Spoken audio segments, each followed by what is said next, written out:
Well, how are you guys today? Oh, I am having a nice one. Went grocery shopping today. Beautiful, beautiful day outside, not so hot.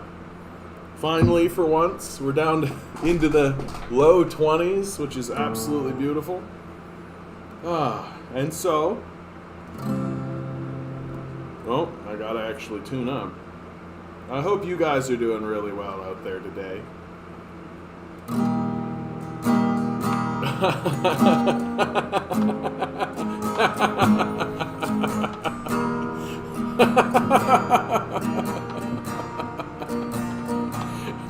Crouching. What have you done?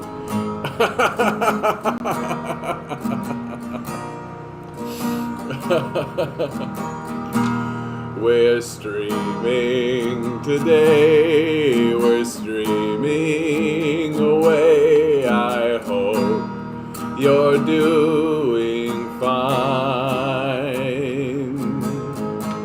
There's so many streams for us to see, but this one here is mine.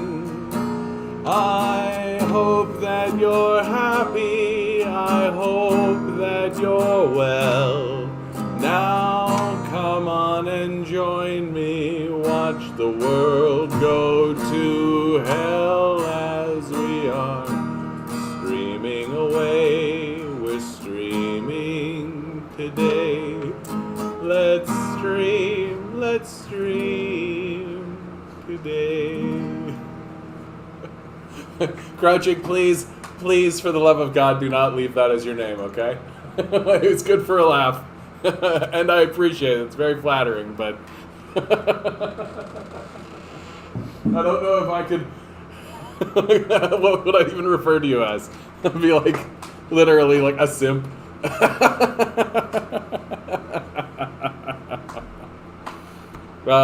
Hey Misty, how you doing today? Good to see you. Today I had a really strange interaction with a fellow and on Twitter.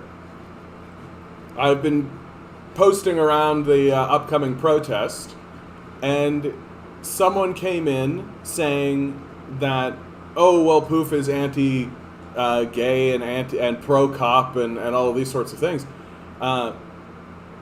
And I'm actually quite proud of myself because I had a conversation with the fellow and he showed me this Twitter feed that had convinced him of all of this, and I was able to talk to him and kind of I feel like we both came to an understanding that what he was seeing was just a misunderstanding, and I was able to sort of convince him, no, we are trying to move forward. We're not pro-cop, all this kind of stuff. And so that was very nice. It was a very nice interaction to have. A pro-leftist interaction for once. How about that?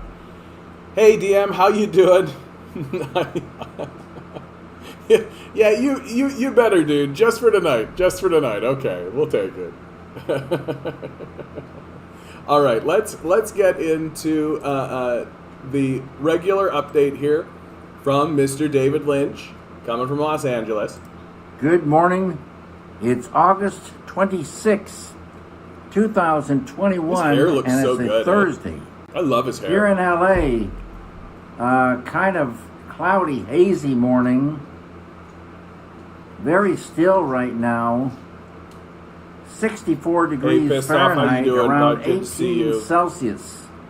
Hey, Mark, haven't seen you around a bit. Today, I'm thinking about The Sound of Silence by Simon and Garfunkel. Beautiful piece. Beautiful song. This afternoon it should be going up to 89 and 90 degrees Fahrenheit, about 32 Celsius. Oh, 32. Oh. And after this haze burns off mid-morning, we should be enjoying beautiful blue skies and golden sunshine all along the way. Everyone, have a great day. You too, David. And of course, he recommends Sound of Silence. Now, that will for sure get my channel, the stream blocked if I try to play that song. But I did find in the Creative Commons a beautiful guitar ensemble of Scarborough Fair. So I figure, hey, why not? Take a couple of minutes. This comes from Studio Suncheek. They only have a little bit over 1,000 subscribers.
While it is something of a shame that I can't show the actual, Simon Garfunkel piece without fear of getting my channel blocked and all that, it does give me the opportunity to go out and find, like, these guys. This only got 107 views, like 9 upvotes, right? But it's a beautiful piece that they played, and it's a beautiful thing, and it always reminds us that there's always people out there creating beautiful stuff.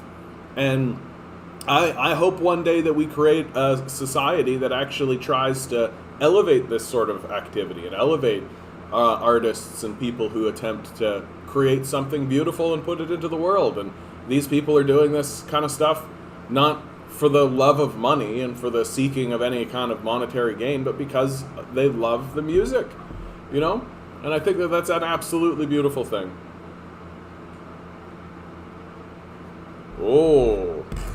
Porn star and Jeff Epstein's bed partner, Ron Jeremy, face 36 charges of rape. Holy cow. I'm definitely going to look that up. Hold on. Before we move on to that, important things to do here.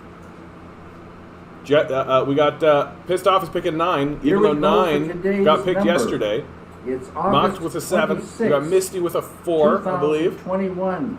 What'd you go with today? 10 balls. 2. All right. I'm going to ball go with a 5. has a number. I'm going to go with a 5. I'm going to be right in the middle. Numbers 1 through 10. I'm yet to win this. I'm yet to get this picked once. Swirl the numbers. Swirl the numbers. Here we go. Who's the lucky one? Pick Who's the lucky a number. one? Do. Today's number is 7. Somebody hit it. Mocked. See, aren't you happy you came in today, Mocked? You have received the David Lynch blessing. Sparkles. All right, so DM dropping an explosive statement here in the chat. What do we got? Ron Jeremy faces 36. That's a lot, dude. Charges of rape. Yeah, we'll see. He's been indicted. So 24 hours. This is from People, no less. People.com, right? Adult film star has been charged. Oy vey. 30. Yeah. Has this been connected at all? Because you mentioned Jeffrey Epstein. Has this been connected at all to the Jeffrey Epstein story? And like, is this gonna result in the same thing that happened with Bill Cosby? Right? Bill Cosby faced more than this, right? And he walks, right? Like Bill Cosby walked. So like, could we see the same thing here with Ron Jeremy? Could we see the same thing? And I mean, and to hear him describe it, of course, pure lies and buyer's remorse. Like, I mean, I'm sure that you could have a good amount. Yeah, he's had connections to Epstein, like Gates, Schumer, and the Clintons. Yeah. Well, I don't have too much sympathy for people who are connected to the Epstein situation. Like the Epstein scandal is, in my view, like one of the most telling. And if someone like Ron Jeremy is connecting himself to Jeffrey Epstein, then I no longer give a fuck. Like, I'm not going to rise up to the defense. Like when Bill Cosby was first accused, I sort of thought that it was a bit fallacious, and of course then the accusations piled up and it became really obvious, and so you couldn't defend it any longer. But is this an indictment? Has he straight up has been indicted? He faces dozens of counts. Oh man. All right. Well, one down, 1 million to go. I'm sure of it. Yes, Vince, you're bringing up election stuff, so let's hop over. Why not? Let's get rid of this stuff here. Let's hop over. I mean, according to the seat projection, because new polls are coming out all the time. This has been updated. This was updated yesterday. What have I done? This was updated yesterday. And again, like you're seeing, if the election was held today, the average projection, like the close projection, you'd have the Liberals at 143, the Conservatives at 131. We are now starting to get into the situation here. We are starting to get into a situation here where the Liberals are actually starting to get concerned about a full-scale collapse, right? Like, if you are actually genuinely concerned, like, the Conservatives are almost going to overtake these Liberals in regards to the amount of seats that they have. It could be the Conservatives that actually form the next minority government, right? Which I think is and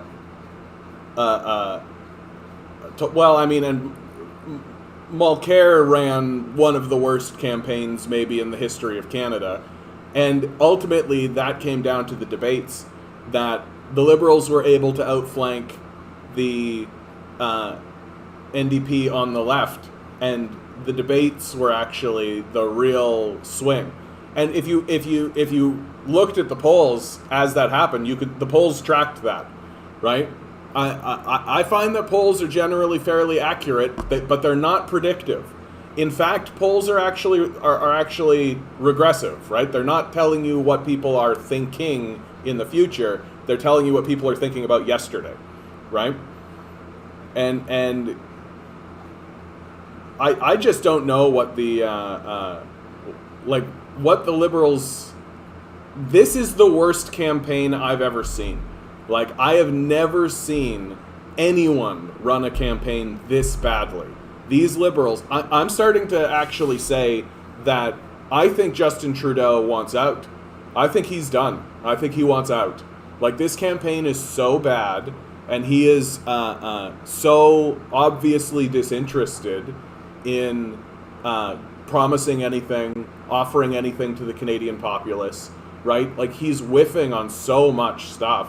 Like, right now, the Conservatives are the only party that are actually offering to increase disability support, for goodness sakes, right? That's like a real no-brainer. Like, the Liberals could have been offering that all along, right? Like, there's so many, like, obvious no-brainer kind of things that the Conservatives are just outflanking the Liberals on the left.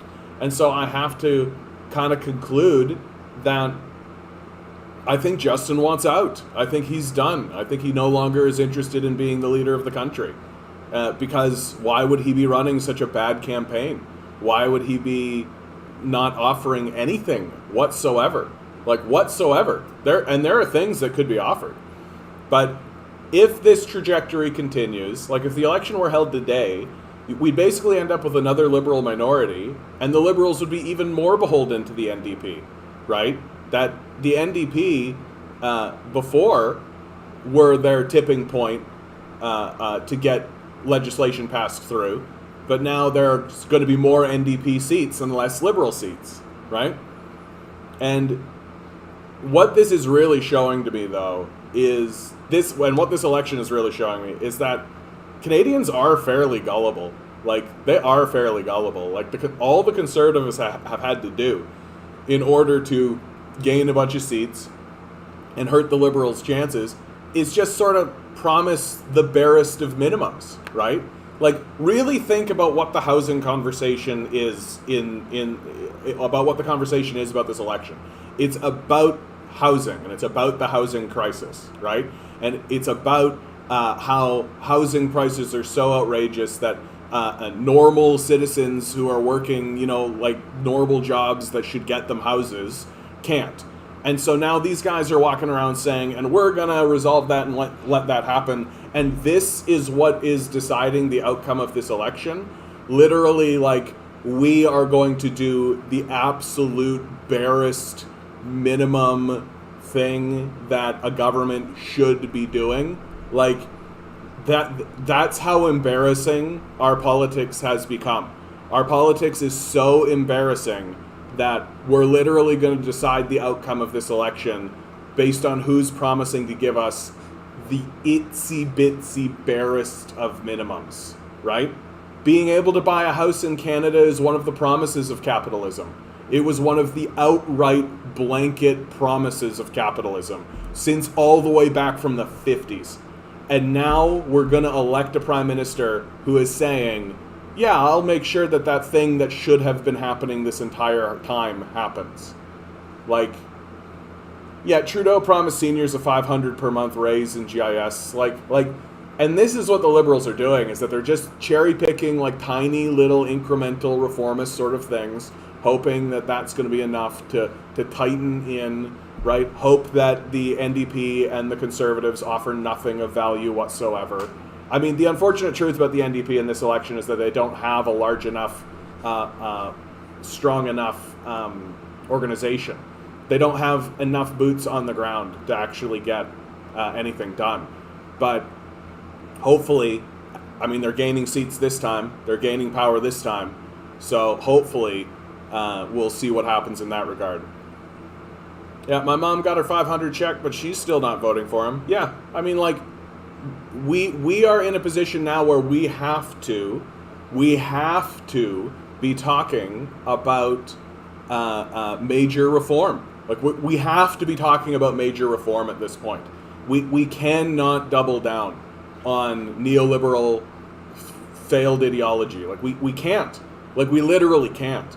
Because if we do that, it's going to instantly collapse.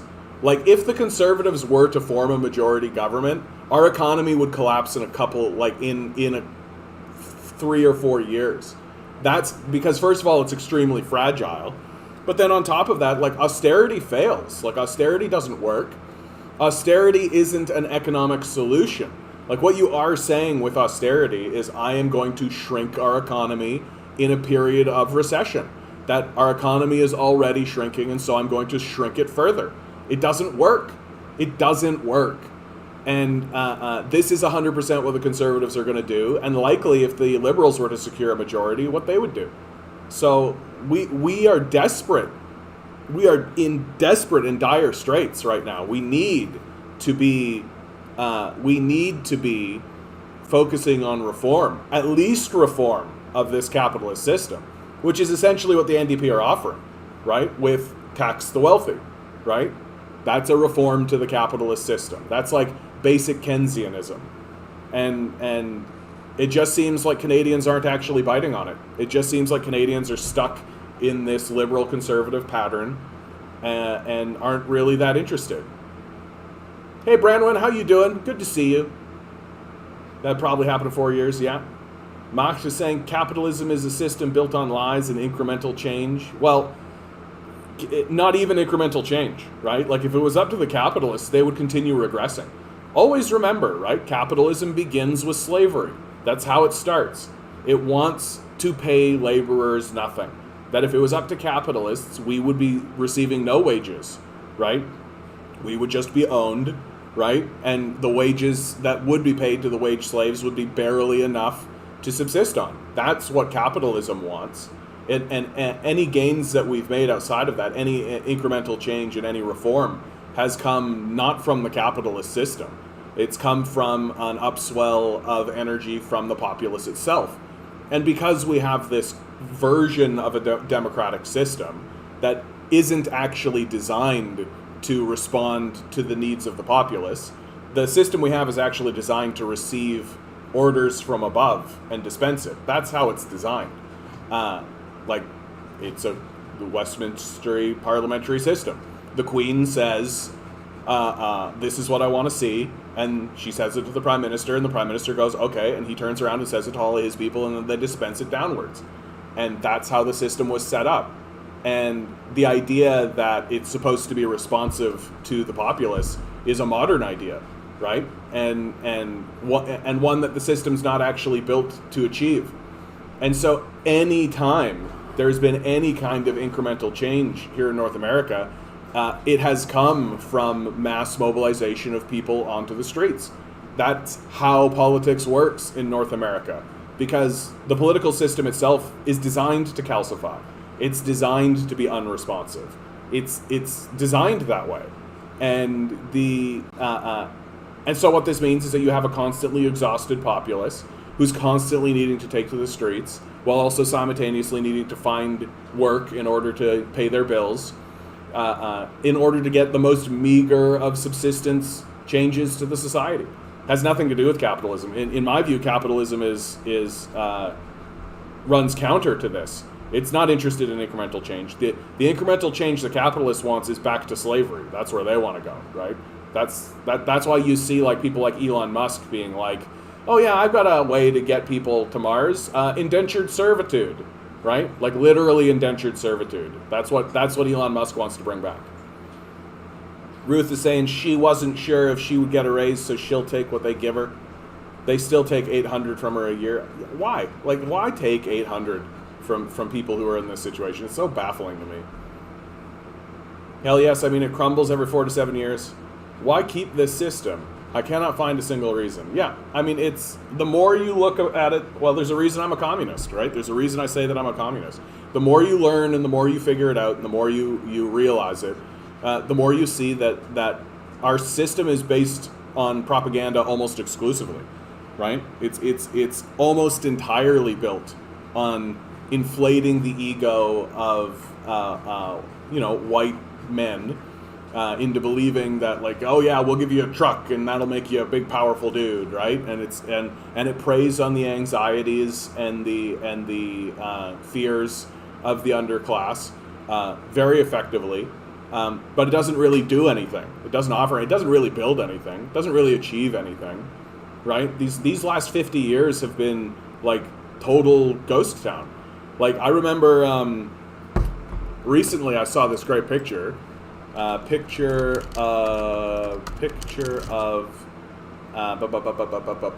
the American-Mexico border wall. So here's the American-Mexican border wall, right? Like, this thing is a joke, if you ask me. And this is what the Americans have been spending their money. This is what they're building, right? Like, this is what they spend their money on these very, like, a very stupid border wall that is not actually achieving what it's setting up. Like, look, if you want to get over that wall, do you think you could get over that wall? Right? How easy do you think it would be to get over that wall? How effective do you think this wall is? And at the end of the day, this whole thing was just a grift. It was just a handout to private corporations and private companies and who slapped up the cheapest possible like wall. And in the meantime, you know who's really good at building walls? Here's a wall. Like, here's a wall. This is what a wall looks like. So when America builds, when China builds. Did you hear about the national housing debate? You can get on Zoom on September 7th at 7 p.m. by signing up. Canada National Housing Debate. Yeah, it fell apart during a flood. Exactly. Like, it's not built to stand.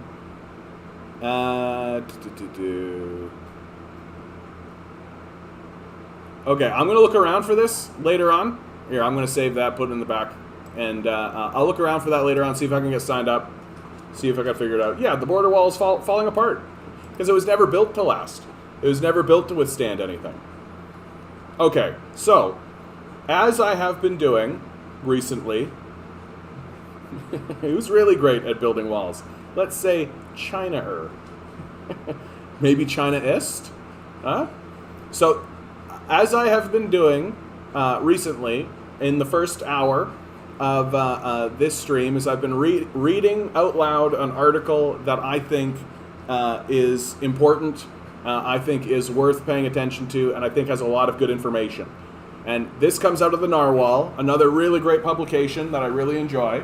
I'm going to give my little puppy a little bit of peanut butter here and let you guys know that, holy cow, dude, my puppy has been the cutest guy today. Just every time I look at him, he's like looking up at me with this amazing... Berlin did a good job as well. No, that thing came down right away. Gorbachev, that wall must come down, and then it did, right? Great Wall of China's been standing for like 1,000 years. Come on. All right. So I'm going to read this one out loud because I think this is a great article. Comes out of the Narwhal, written by Sarah Cox. Fairy Creek is set to become the largest act of civil disobedience in Canadian history. Amid escalating tensions with the RCMP, old-growth logging blockades on Vancouver Island show no signs of letting up. BC's response, experts say, will determine the legacy of the new war in the woods. 3 notable things happened this past weekend in the annals of Fairy Creek. The watershed on southwest Vancouver Island that has become synonymous with an unshakable movement to save British Columbia's disappearing old-growth forests. RCMP officers were accused of using excessive force against protesters who have blockaded logging roads around Fairy Creek since last August, with videos and photographs circulating showing officers deploying cans of pepper spray against peaceful demonstrators and dropping 17-year-old Angus Johnson, who was dangling from a high tripod made from logs, onto the ground. Second, RCMP made 40 arrests on Friday, 33 on Saturday, and another 8 on Sunday as part of its ongoing efforts to enforce a court injunction granted to logging company Teal Jones. Enforcement of the injunction has ramped up in August with 296 arrests, far surpassing previous monthly totals. And you see here they have graphs, daily RCMP arrests at Fairy Creek, big spikes throughout August, and RCMP arrests at Fairy Creek per month. As you can see, August much, much higher than previous months, but still, in my view, quite high throughout. Still above 100 people have been arrested at Fairy Creek per month since May, according to these graphs. Following a review on Monday, when RCMP stand down protests took place outside detachments around the province, the police force arrested the total number of arrests at 796 since enforcement activities began in May. That means only 61 arrests now stand between Fairy Creek and Canada's civil disobedience record, set in 1993 when 856 people were arrested during the War in the Woods over old-growth logging and Clayoquot Sound. This is getting close to one of the biggest acts of civil disobedience in Canadian history, Simon Fraser University sociology professor David Tyndall, who studies environmental movements, told the Narwhal. I think it's quite possible that the numbers will exceed Clayoquot Sound. And thirdly, as RCMP carried limp and disheveled Fairy Creek protesters to police vans, the Federal Liberal Party announced it would establish a $50 million old-growth nature fund for BC and would work with partners to attract additional funding to further support the protection of old-growth forests if re-elected on September 20th. Here we have an officer seen forcefully thrusting his hand into a protester's face in a move onlookers claimed was an intentional eye jab. Many blockaders have reported their eyes being gouged by RCMP officers. This video shows a police officer removing face masks from protesters. Officers indiscriminately deploy pepper spray on a crowd of protesters. Following the announcement, Jonathan Wilkinson, the Liberal incumbent in North Vancouver who served as Justin Trudeau's environmental minister, pinned a tweet saying BC's iconic old-growth forests are increasingly under threat. That's why we'll help support the BC government, First Nations, and communities permanently protect them, and why I am disappointed that Mr. Jagmeet Singh, a federal MP for BC and the leader of the federal NDP, has been silent on permanent protection for old growth. Old growth protection isn't mentioned in the federal NDP's election platform. Ken Wu, executive director of the Endangered Ecosystems Alliance, which initiated a letter-writing campaign to the Trudeau government calling for federal funding to help protect BC's most at-risk old-growth forests, said the Old Growth Nature Fund announcement gets the ball rolling to save the last of the province's old growth. The province are the conservation laggards, who so far have essentially committed nothing significant for old growth protection, Wu said in an interview. Without the critical funding, it's all pie in the sky and will default back to largely status quo of liquidating the last of the old growth. Old-growth forests at risk all over BC. Unprotected old-growth forests are at risk all over BC. Less than 3% of the province's biggest, most ecologically important old-growth remains, according to a report from a trio of independent scientists who used to work for the British Columbia government. In the interior, the rare inland temperate rainforest, home to endangered caribou and cedar trees more than 1,000 years old, is at imminent risk of clear-cutting. Earlier this year, a Prince George-based forestry company applied for an exploratory permit to build a logging road through a provincial protected area in the intact Rush River Valley near McBride to access rare old-growth stands. Fairy Creek, which is a 2-hour drive from the provincial capital of Victoria, remains the epicenter for protests and a symbol of the ongoing destruction of BC's old growth. Even after the NDP government announced a 2-year deferral on old growth logging in Fairy Creek and the central Walbron Valley in June, the Pachitat First Nation has asked campers and protesters to leave its traditional territory, saying the nation does not welcome unsolicited involvement or interference from others, and requesting that it be left alone to work out details of an integrated resource stewardship plan on its territory. Despite the deferrals made at the request of the Pachidat, Ditida, and apologies for these pronunciations, Huayat First Nations, protesters and campers remain adamant in their refusal to leave Fairy Creek area, pointing to old-growth forests slated for imminent logging by Teal Jones in nearby watersheds, including on Edinburgh Mountain in the west of Fairy Creek, the Caicos Valley in Ditidat Territory to the north, and in other parts of the Walbran Valley further west. Tyndall said whether or not the Fairy Creek protests and arrests go down in history books as an event on par with the Clayoquot Sound protests, or as something even more noteworthy, depends in large part on the provincial government's response. Clayoquot Sound was a big deal because it was the first event of its type. To a certain extent it was successful, he said, noting the absence of large-scale industrial logging in old-growth Clayoquot Sound's valleys since the mass arrests. If they, the provincial government, decide to significantly wind down logging in old-growth forests, then I think it does have the possibility of linkage. Now we would have all these old-growth forests in British Columbia in perpetuity, and this can be tied back to Fairy Creek. If they just resume business as usual, then it will have a different kind of legacy. Business as usual is what Wu and others are trying to avoid. The Endangered Ecosystems Alliance, the Union of BC Indian Chiefs, and other groups are calling for conservation financing to preserve the last of BC's unprotected old-growth forests, noting that old forests are essential to Indigenous cultures, supply clean water and carbon storage, and support wild salmon and major tourism and recreation industries. Wu said a minimum of $600 million is needed to create Indigenous protected and conserved areas, First Nations land use plans, and a land acquisition fund for private lands that contain critically important old growth. First Nations communities need an economic alternative to the dependency on old growth logging that has been fostered by successive provincial governments, said Wu, who is also the founder and a board member of the Ancient Forest Alliance, a non-profit organization that aims to end logging in BC's endangered old-growth forests.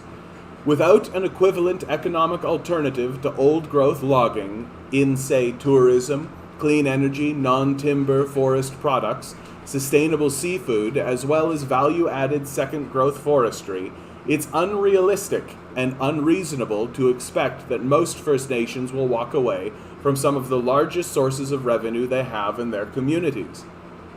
Wu said the federal Liberals had already opened the door to financially supporting a transition away from old-growth logging in BC, with the government's previous commitment of $2.3 billion for a nature fund to finance the creation of new protected areas, in keeping with national and international targets to address the global biodiversity crisis.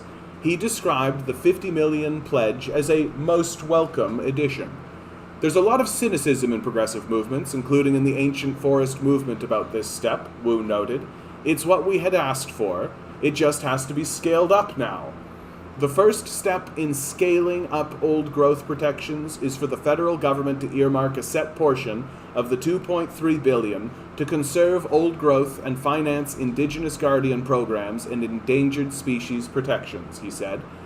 The biggest glaring gap is the lack of funding commitment for old growth from the BC government. This puts the spotlight on the BC NDP to move.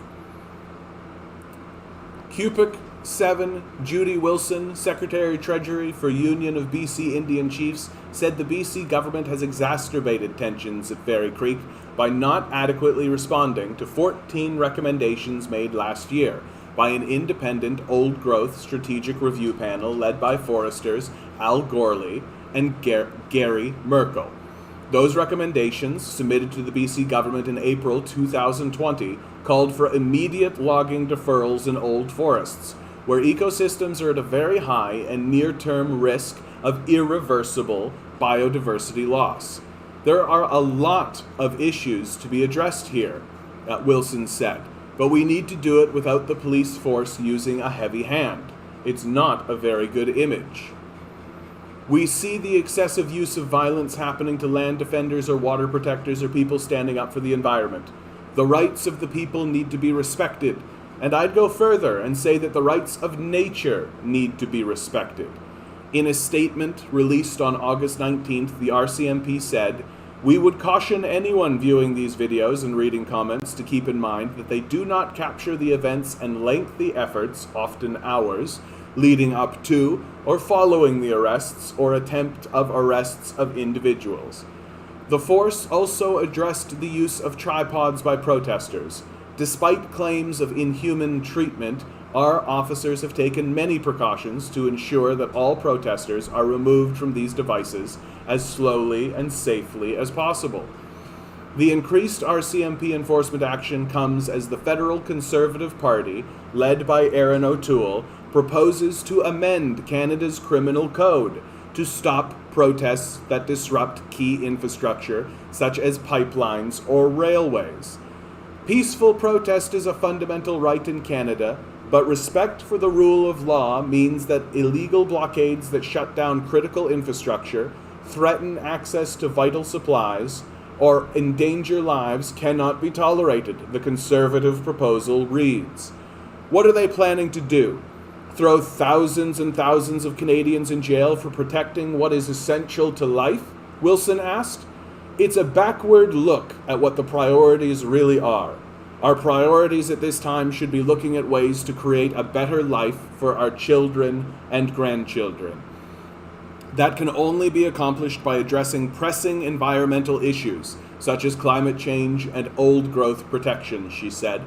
In an emailed response to questions, BC Ministry of Public Safety and Solicitor General said that the Fairy Creek enforcement action is an operational matter for the RCMP and is entirely at arm's length from the government.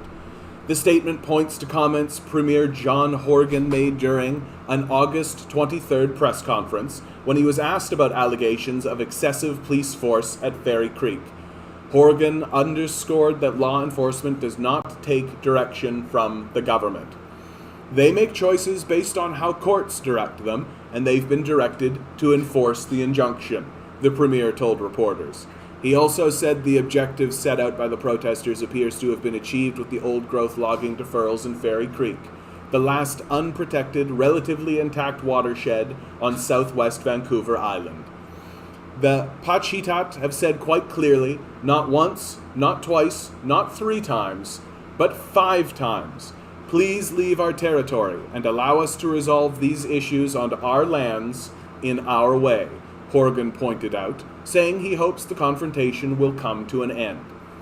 Tyndall said one difference between the Fairy Creek and the Claycut Sound protests and arrests is that the environmental stakes are far higher in 2021 than they were in 1993. There's a bigger sense of crisis now in a couple of different ways. With Claycut Sound, people thought the old-growth forests there were special and magical. I think a lot of the people who are protesting now are seeing Fairy Creek as among the very last old growth. It's not just, isn't this a shame that we're cutting this down? But from the point of view of the protesters, it's, this is it. We're liquidating the last of our old-growth forests.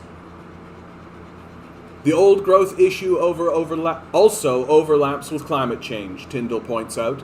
This is a crisis, and a crisis demands unusual actions and commitments and so on. The sense that this is a crisis and that this is the end of the possibilities for protecting these areas makes it somewhat different. In an emailed response to questions, the BC Ministry of Forests, Lands, Natural Resource Operations and Rural Development said it cannot comment on the Liberals' federal election promise to dedicate $50 million to a BC old-growth nature fund. The ministry said it is working to implement all 14 recommendations made by Gorley and Merkel. Last September, when it made the Gorley and Merkel report available to the public, the minority NDP government announced old-growth logging deferrals for 2 years in 9 areas, totaling 353,000 hectares. 10 days later, the BC NDP called a snap election and took out campaign ads saying it had protected 353,000 hectares of old growth. But mapping subsequently revealed that much of the deferral areas were already under some sort of protection, had already been logged, or consisted of non-forested areas. Scientists Karen Price, Rachel Holt, and David Dost estimated that only about 3,800 hectares of BC's remaining productive old growth was included in the 9 deferral areas. Price and her colleagues all of whom were later appointed to an old-growth technical review panel, also found that only 415,000 hectares of productive old-growth forests are left in British Columbia. High productivity forests, where the biggest trees are found, contain the greatest biodiversity and are home to the most endangered species, such as mountain caribou, northern goshawk, and fisher, a charismatic and reclusive member of the weasel family that in BC dens only in 5 species of old trees. The Forest Ministry says it expects to announce additional old-growth logging deferrals soon. Tyndall says he doubts the old-growth logging deferrals in the Fairy Creek and Central Walbron would have occurred in the absence of protests. In a scientific sense, it's always hard to demonstrate the cause and effect, he said, but my opinion is these things definitely would not have happened. Tyndall said he's at a loss to explain why RCMP would engage in the type of forceful action brutally depicted in recent social media about Fairy Creek, especially because they seem to be very patient and to stand back in the early days enforcing the injunction. When this type of stuff happens, this can really affect public opinion, he said, especially when the people who are attacked don't seem to deserve it or don't seem threatening. Sarah Cox is an award-winning journalist and an author based in Victoria, BC. She has been covering energy and environmental policy. So we see here a very plain article saying, loaded with good information, saying outright, I think my 2 takeaways is the finale, that protest gets things done. Getting out into the streets, getting in the way of infrastructure, getting in the way of what is happening is how you actually change the discourse.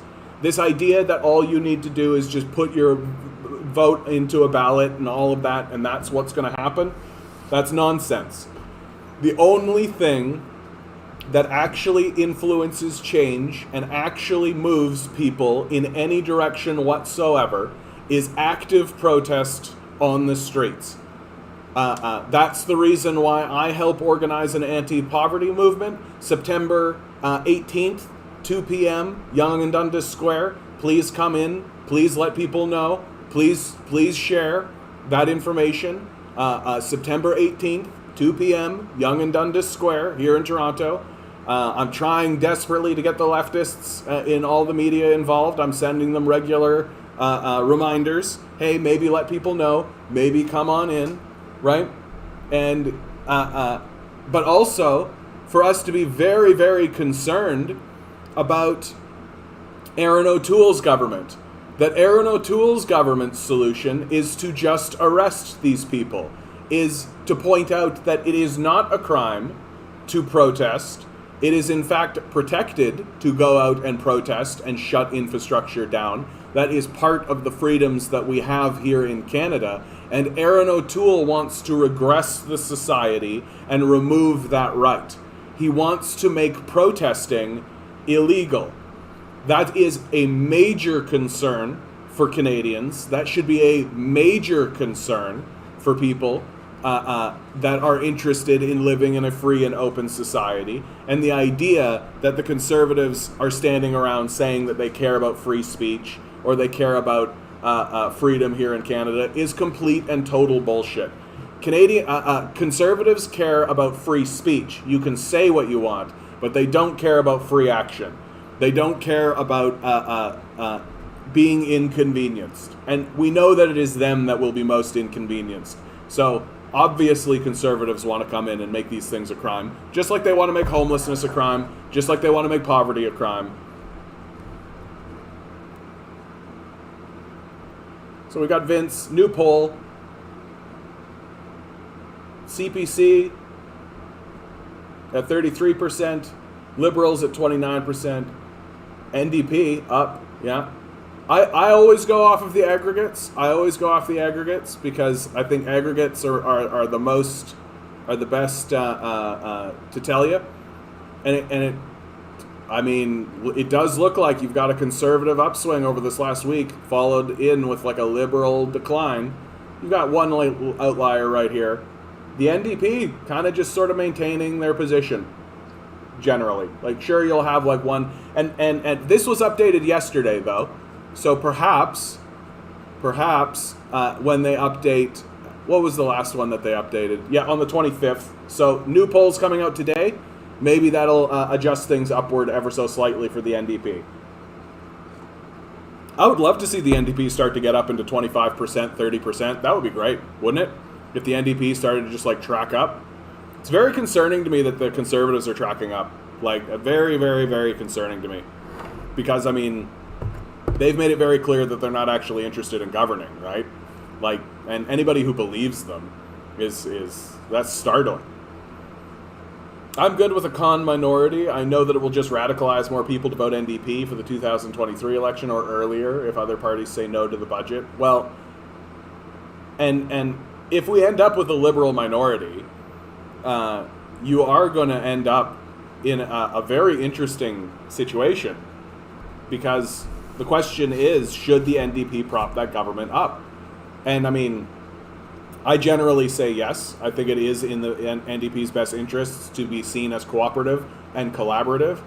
A conservative minority is different.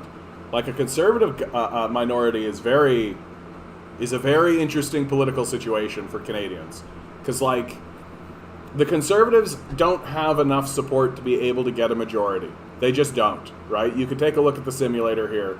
And everybody's kind of like losing their minds because the Conservatives are going up in the polls and all that, but like, it's putting them in like minority territory.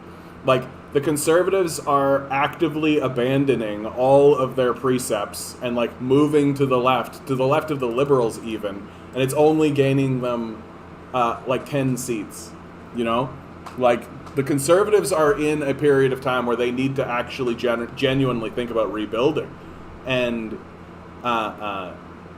this idea. But if the Conservatives get in, what does that mean? What does that mean for Canadians, right? Especially like, Conservatives get in with 131. Like, that, how do you even pass any? How do you pass anything? How do you get anything done? Like, you've got to work at least with the Liberals. And that's probably the outcome, right? If you end up with a conservative minority government, then you'll really see that the Liberals are essentially allied to the Conservatives. That any kind of progressive stuff, any kind of like actually improve the society legislation just won't happen. Just like won't happen. But anytime they want to protect capital and anytime they want to commit austerity, you'll see it. The Conservatives and the Liberals will work together to make that happen.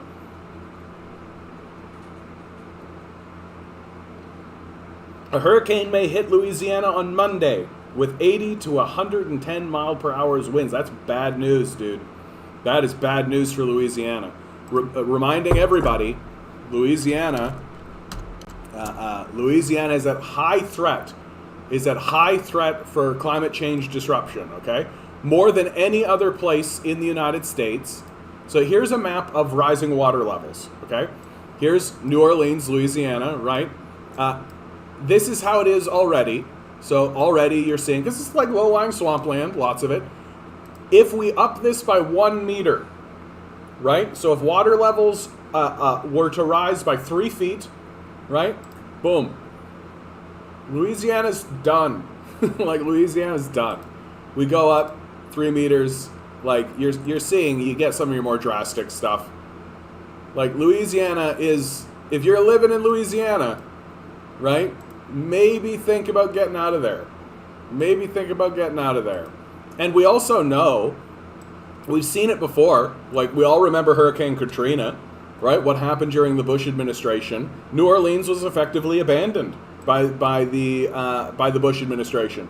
It was effectively abandoned, and people were just left to deal with the crisis as they were. And then finally, weeks and weeks after the fact, FEMA finally shows up and finally does something, but they didn't like funnel money into New Orleans to rebuild. They didn't do any of that. And if another hurricane is coming in, 80 to 110 mile per hour winds, you're talking about massive destruction throughout Louisiana. So keep an eye on that. Thanks for the news. Onward. Yeah, but that's the reality. If I could come, I would. But for now, I've been planning local protests for myself. That's the thing to do. That's the thing to do. You're gonna hate me, but Jacobin just put out an excellent article on why capitalism can't fix the climate crisis. I might actually have that one ready to go. Jacobin, why capitalism can't fix the climate crisis. I probably won't read this one today. Yeah, it came out just literally yesterday. But Jacobin is absolutely brilliant, right? Oh yeah, this is a hefty one. I'll be reading this one tomorrow, I'm sure of it. I'll go through it tonight and give it a read, and then I might read it tomorrow. I actually really love reading stuff out loud. I really love reading stuff out loud. I can be convinced. The only reason I wouldn't immediately jump into this and read it is because I'm worried that you guys will get bored of it. I gotta put out some kind of poll. Here, you know what? I am gonna put out a poll because I am actually curious, right? Do you guys like the article reading? Because I'm just doing it because I like it, but I want like a genuine. I want to know. Did that actually go through? Did I actually create that? There it is. All right. And please answer honestly, because if a bunch of you turn around and say no, that's I actually tune out and I actually stop paying attention, I would 100% stop. Oh, what happened here? Something happened to my chat. Well, that's fine. It's slightly boring. I actually don't mind it, but it is slightly boring. Of course, it's slightly boring. That's the whole thing about like my background is theater and my background is this kind of stuff. It is slightly boring, I admit it, but it's still, in my view, important. So here's some good news, right? Organizer of neo-Nazi group gets 3-year sentence for intimidation campaign aimed at Jews and journalists. I won't read this all out loud, obviously, but the long and short of it is, here you have a fellow, Cameron Shea, 25, of Redmond, was a leader of the neo-Nazi hate group Adam Waffen Division. He pleaded guilty in April to 2 felony counts related to allegations that he and 3 companions cyber-socked and sent swastika-laden posters to journalists and an employee of an anti-defamation league telling them, "You have been visited by your local Nazis. Your actions have consequences, and we are watching." The doing this kind of stuff, spreading this kind of bullshit around, I'm glad to see that it gets people in prison. I'm glad to see that. Because this is not protected speech, right? Harassing people, haranguing people, threatening people, right? Especially with the Nazi propaganda and Nazi paraphernalia. Yes, I'm glad to see that even in the United States, this is not considered protected speech. As much as the Americans walk around banging on the idea that, we've got free speech, you can say what you want. No, you can't. Nope. And I am completely fine with Nazis going to jail because they are Nazis. I wish we would see more of that, honestly. I wish we would see more of that.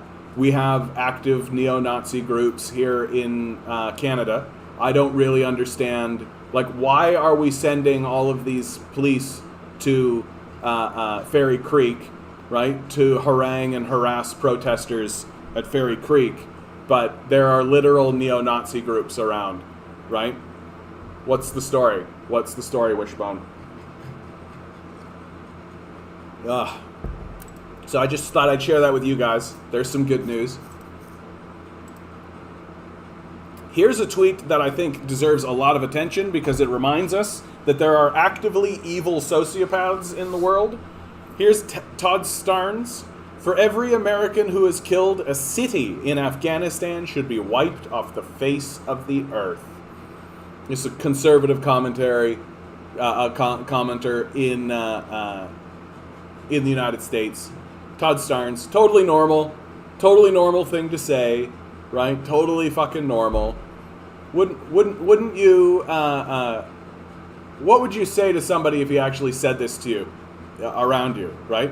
An entire city of civilians is worth the same to this fellow as one American. What is that but like overt racism? Like literally. Oh, you killed an American, so we should wipe a city out. Like, that's some brutal, childish level racism. Ugh. More good news, of course. So, the first of 14 defendants in the plot to kidnap Governor Gretchen Whitmer of Michigan was sentenced to 6 years. The plan was seen as a precursor to the January 6th riot. For those of you who don't know, right, there was a plan. There was a plan to kidnap the Michigan governor. I'm glad to see that it's actually resulted. Here's Ty G. Garbin, right? It's actually resulted in actual consequences. This is the thing that I've really begun noticing about how Americans are dealing with their own society and their own government. When other countries create laws and then enforce those laws, they're called authoritarian. When we do the same thing, we use things like justice and righteousness and all of this kind of stuff. But we're not actually like... We've gotten so used to the idea that we're not really a country of laws, that we're not actually invested in enforcing laws across the board equally, that when another country does it, it's very like, oh, interesting. All right, I think I am happy to end this poll. 71% with a yes. I'll take that as a success across the board. And for the people who said no, I respect it. I do. I respect it. That's why I only like to do one article a session. Because, with 7 votes too, that's pretty good. How do I get out of this now? No, get out. Yeah, there we go.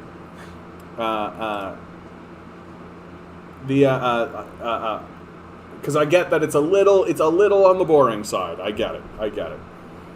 Well, if you want to balance worth, how many lives in Afghanistan was 2,000 people at the World Trade Center worth? Yeah.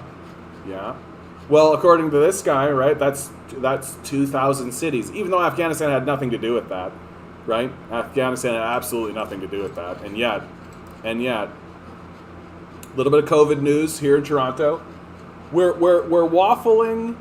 We're waffling on just between 600 and 700 for the past week. We've been kind of waffling, maybe dipping a little below 600, but like we're kind of waffling right in that kind of area.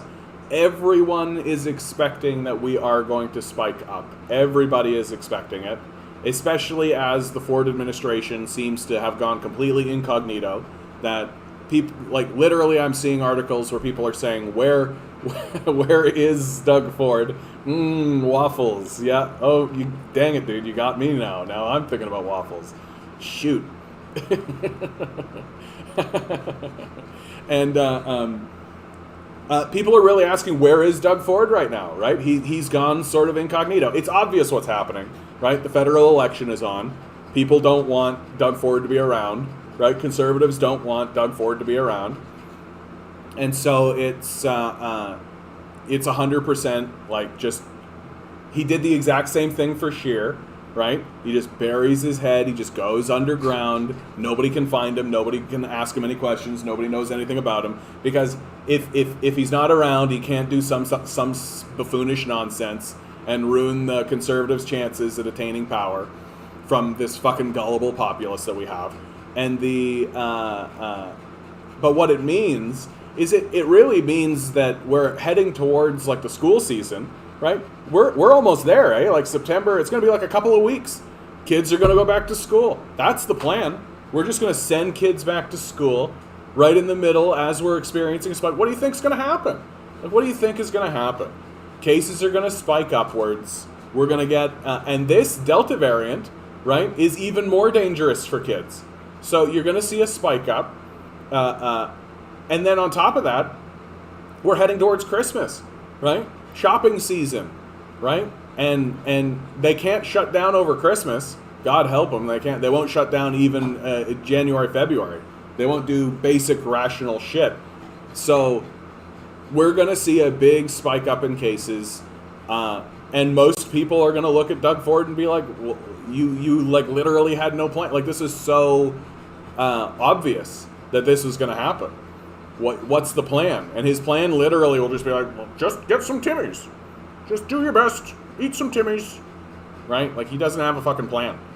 And we just keep voting for this. I don't get it. But here we are. Gentlemen, it is with great pleasure to inform you that today is Thursday, actually. It's not Wednesday. So, old news. Here's some crazy shit, eh? Like, think about how crazy this fucking is. Like, this is absolutely crazy to me. So, this is a picture. Staff at Starbucks in Shenzhen Airport wear protective suits after one case was diagnosed at the airport. So, literally, you've got workers in fucking doctor-level gear, right? The gloves, the suits, the goggles, the masks, the whole thing, right? For what? For what? So pretentious rich people can get a foamy milk beverage? Like, this should tell you how childish we are. Like, this should tell you how childish. Like, I need my milk beverage.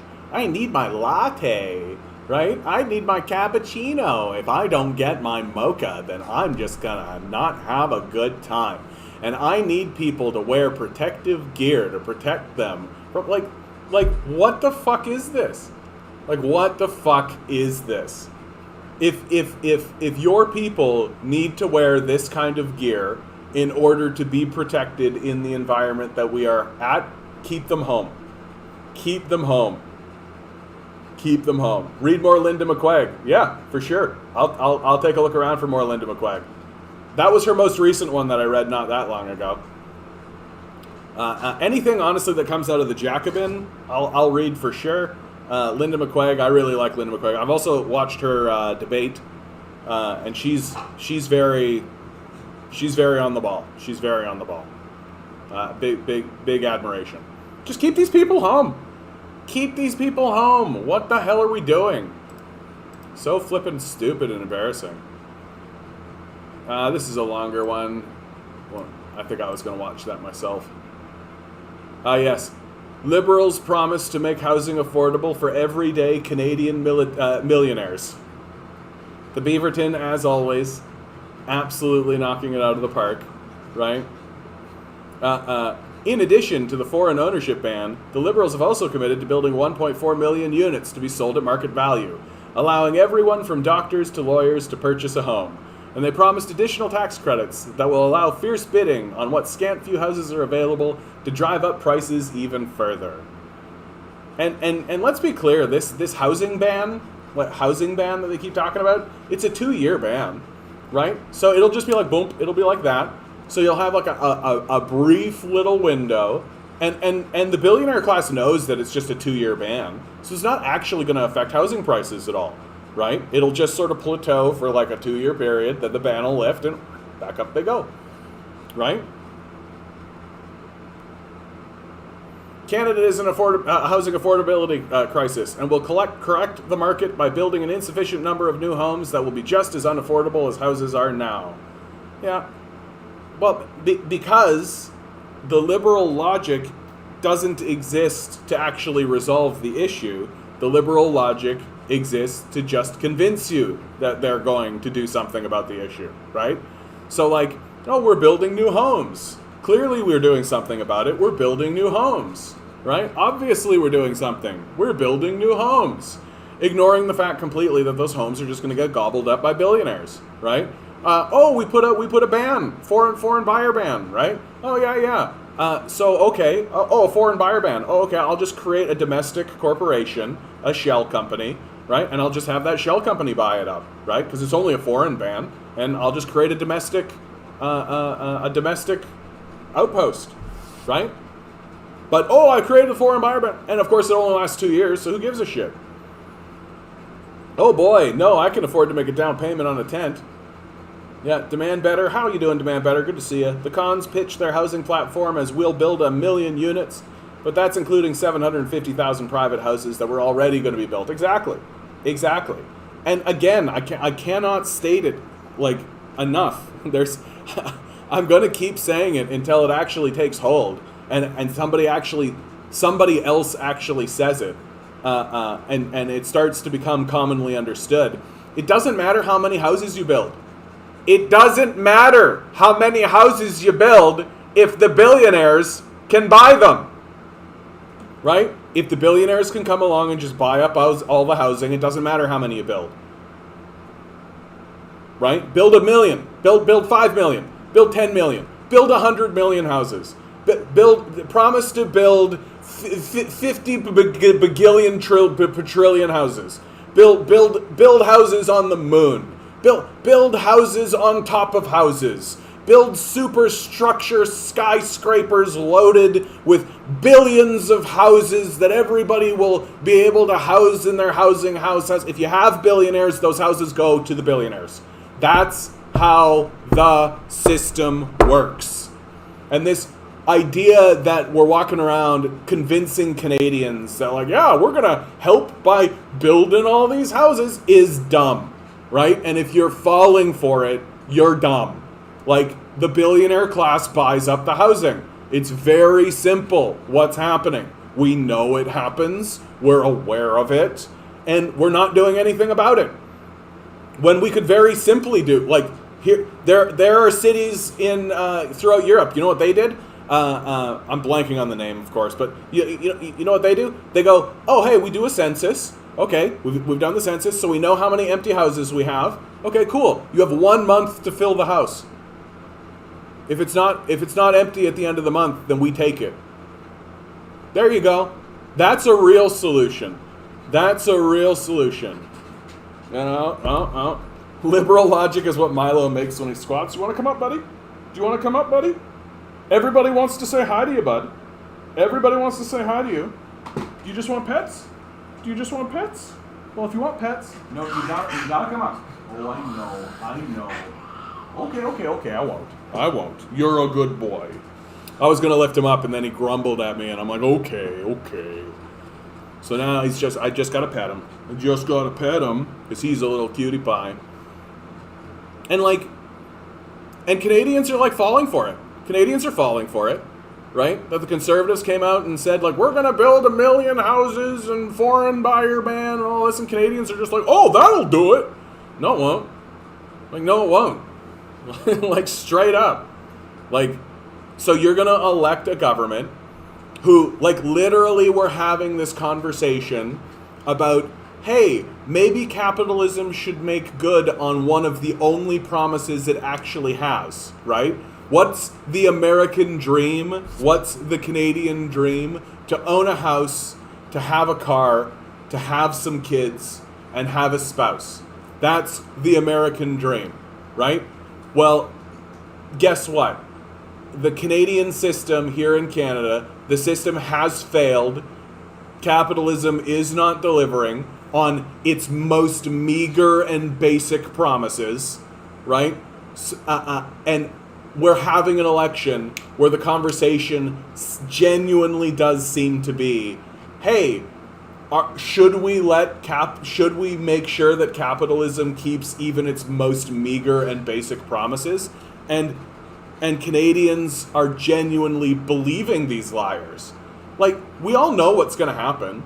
Like, once the liberal minority comes in or a conservative minority government comes in, like, the housing market's going to keep going up. Everything's going to be a total disaster.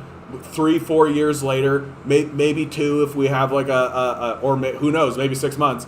But nothing will change. Like, nothing will change. Nothing will change. Housing prices are still going to go through the roof because at the end of the day, we still got these fucking billionaires walking around. And until we actually confront the billionaires, nothing's going to change. But Canadians seem convinced. They're like, yeah, build 1 million houses. It's supply and demand. It's just supply and demand. If you have more houses, then prices will go down. Forget the fact that billionaires buy those houses. What do you think they're doing? Cons could win because they get to lie about doing ambitious policy while serving the billionaires. Yeah. It's partially the coverage that leads people to bad politicians. Yeah. And I mean, the complete and total lack of skepticism within the media, right? That, like, there isn't anyone really in the media being like, really? Like, oh, suddenly now conservatives are all pro-worker? Really? Suddenly now conservatives are talking about increasing disability supports? Really? Like, there's literally no one in the media being like, what? That doesn't sound like conservatives at all, right? Hey, let's bring out the history of conservatives for the last 50 years, right?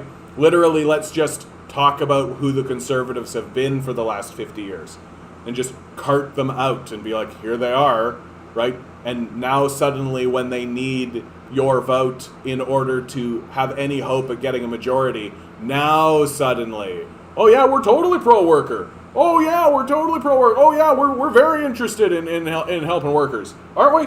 Aren't we very interested in helping workers? Yeah. Like, no one seems to even be attempting to be critical about this. Like, no one is skeptical. That's what's kind of blistering, is like everybody just seems to be like, yeah, they said it, so it's true. They're trying to sell the Republicans as the new Workers' Party while they talk about starving people back to work. Yeah, that was brutal, eh? If you guys don't know, I forget who it was. News reporter talks about starving workers to get them back to work. Is that going to happen? Yeah. So literally, no, go away. No. Is this? I'm not an economic professor. If you get $800 a week unemployment benefits, and you live with a partner who also is getting $800 a week unemployment benefits, $1,600 a week, Laura, $83,000 a year for that household in unemployment benefits. The median income in America is only $63,000. We're incentivizing people to stay home. What if we gave that additional unemployment benefits to employers to incentivize people to go to work? Well, what if we just cut off the unemployment? I mean, hunger is a pretty powerful thing. I don't mean physical hunger, because people who truly are in need help. I'm talking about people who can work but refuse to work.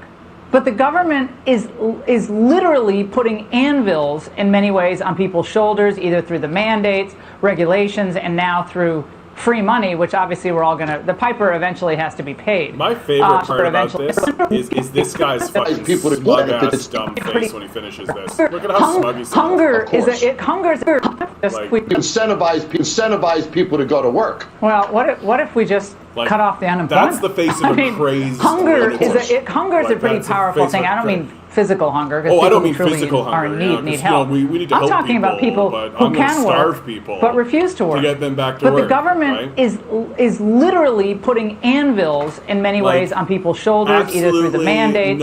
Absolutely no contemplation on the reality that the capitalist system is exploitive, on the reality that people are sick and tired of working for sociopaths.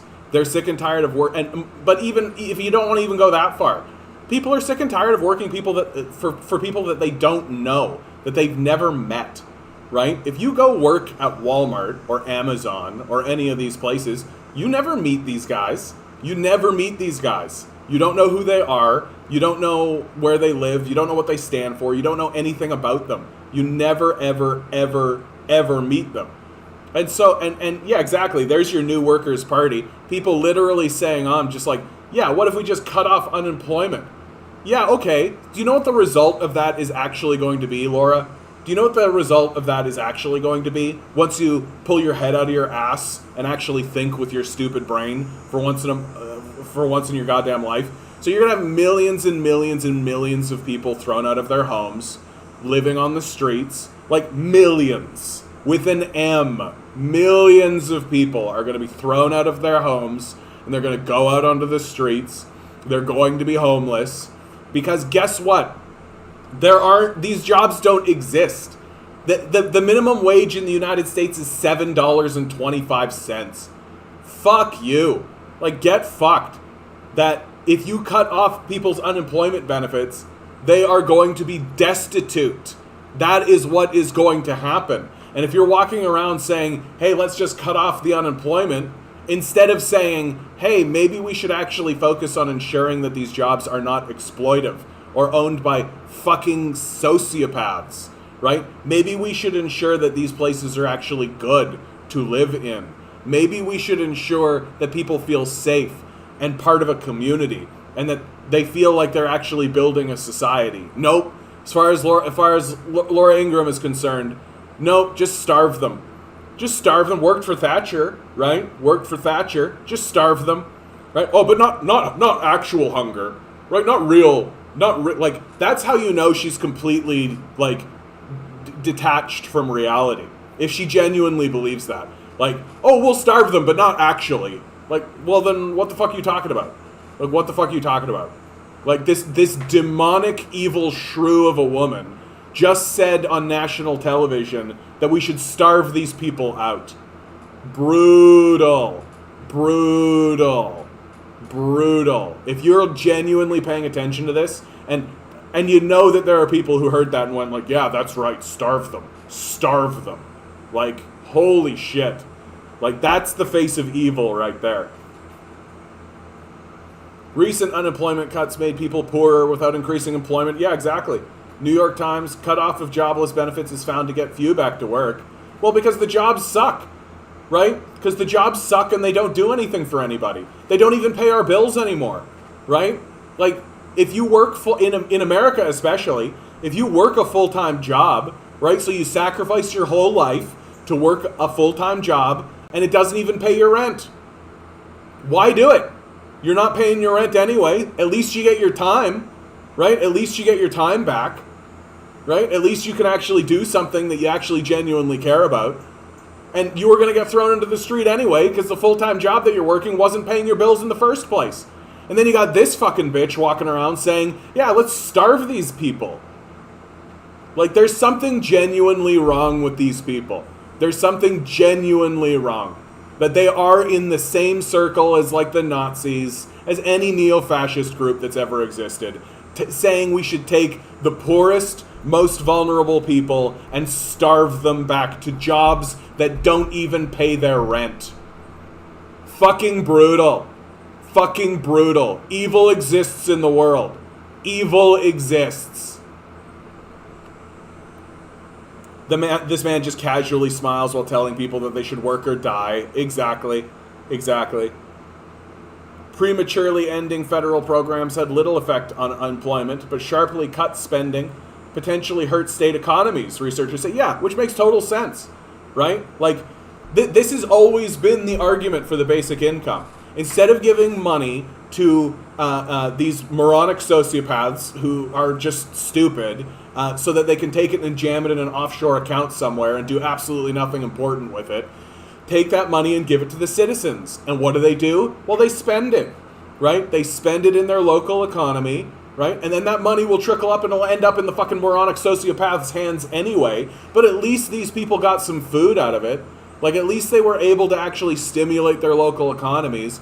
At least they were able to actually participate in some way in their society. And if you get rid of it, well, guess what? That means there's going to be less spending. There's going to be less stuff. Yeah, I'm still waiting for Jagmeet to make a formal speech on GLI, which is what they're calling. That's the guaranteed livable income. That's what they're calling it. I hate all the branding. Fuck off with this, man. Like, UBI, no, we'll call it GLU, no, we'll call it GLI, right? This kind of fucking nonsense bullshit, right? And they're working so hard to get the word universal out of it. Like, that's what that's about. They're working really, really, really, really, really, really hard to get universal out of it so that they can jam any means test onto it, so that they can find ways to exclude people, right? Because the trouble with something like a universal basic income and calling it a universal basic income is that it should apply to everyone, right? That's the problem with it. Ford is hoping the Tool wins so he can get protection from the party and help him privatize healthcare. Absolutely. Aaron O'Toole has essentially confirmed that that's what's going to happen, right? Like, Doug Ford is already moving forward with privatization of many aspects of the healthcare system here in Ontario. And the Liberals aren't really doing much to prevent that. And so, certainly if O'Toole gets in, like, this is why I'm actually quite happy with the minority outcome, right? A majority government of any sort between the Liberals and the Conservatives right now is a disaster for Canadians. We know what they're going to do. They're going to double down on Austerian neoliberal politics. Like, we know that's what they're going to do. That they're just going to ramp everything back up. They're going to follow Laura Ingram's advice. They're going to cut off supports, thrust people into poverty and desperation. Because, again, right, these guys aren't interested in governing. They're not interested in actually running a country. They're not interested. It's a business. What they're doing is a business. They want to get as much money as they can for their business interests. And if that means you get thrust into poverty and desperation and into homelessness, good. That's fine. That's just the cost of doing business for people like Erin O'Toole and Justin Trudeau. That's just the cost of doing business. Because, again, this isn't a society, right? It's a fucking business. And if we wanted it to be different, we would vote differently, right? We would just stop voting conservative and liberal. But too bad. Like, we're way too gullible for that. Like, we're way too gullible for that. Like, we've got to choose between these two incredibly terrible options. It's just the way it needs to be. People can't imagine living in a world without the Conservatives or the Liberals. Just like they can't imagine living in a world without their mommy and daddy, right? It's that same kind of childishness. That, like, no, mommy and daddy are here to protect me, right? No, Conservatives and Liberals are here to protect me. Like, it's time for us to grow up, but it's taken a fucking long time. Oh, hey, big surprise. Study, unionization cut poverty rates by more than 2/3. What? You mean the measure that was supposed to cut poverty actually managed it? Oh my god. Okay, I'm actually well past the scheduled time. You guys know what happens about now. If you haven't heard this song, this is, I call this the Care Bear stare against the capitalist death cult. It's a song that I love playing on the channel, and it makes me feel good, so I do it all the time. This song is called Antarctica is Covered in Ice.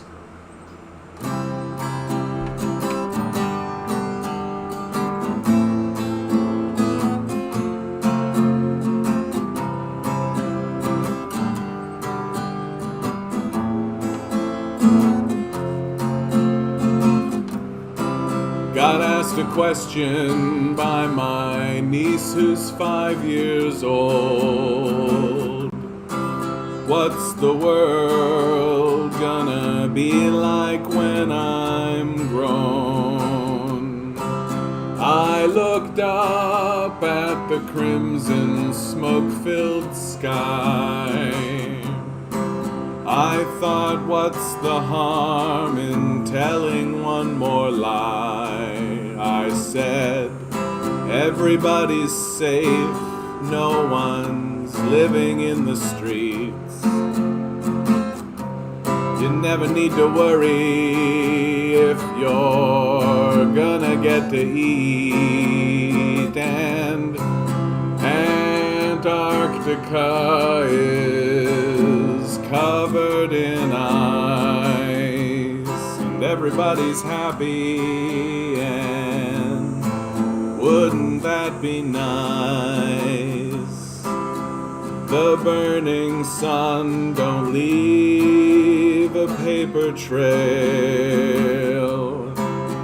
Why work so hard if it's too big to fail? And what's the point of feeding this machine if it won't make the world in our dreams where everybody's safe, no one's living in the streets? You never need to worry if you're gonna get to eat. Antarctica is covered in ice, and everybody's happy, and wouldn't that be nice? And I know one day my maker I will meet, when death's sweet kiss comes to sweep me off my feet. I hope by then we've learned a little more. I'd like to leave this place better than before, so everybody's safe, no one's living in the streets. You never need to worry if you're gonna get to eat, and Antarctica is covered in ice, and everybody's happy, and wouldn't that be nice? When everybody's safe, no one's living in the streets. You never need to worry if you're gonna get to eat, and Antarctica is covered in ice, and everybody's happy, and wouldn't that be nice? Wouldn't that be nice? Wouldn't that be nice? Antarctica is covered in ice, and everybody's happy, and wouldn't that be nice?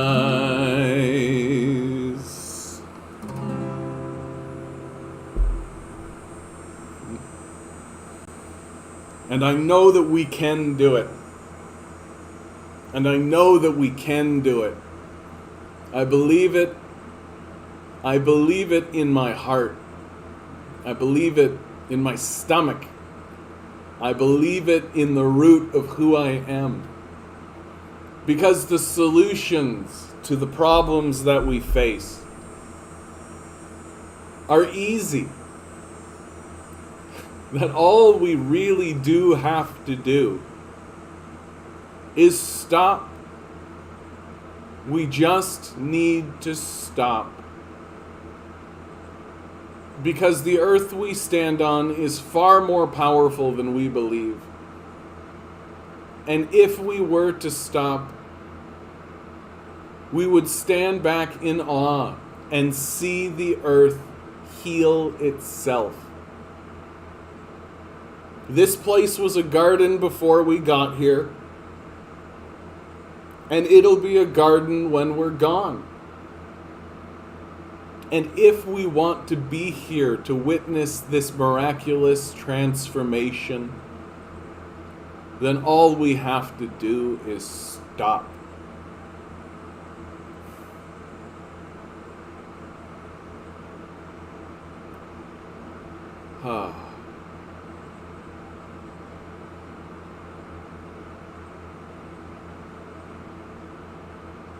NDP needs more commercials. Yeah, you're telling me, man.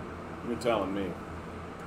It's interesting to me that, like, the whole tax the rich thing kind of went away, eh? You notice that? You notice how the whole tax the rich thing just kind of went away?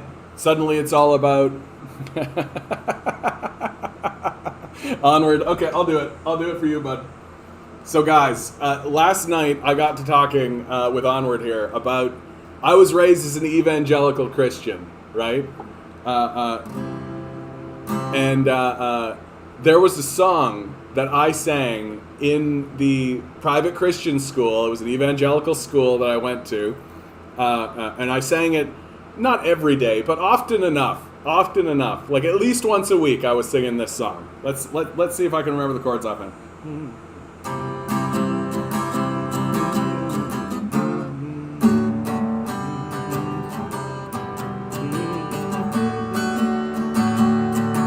screwing this up already, I can tell.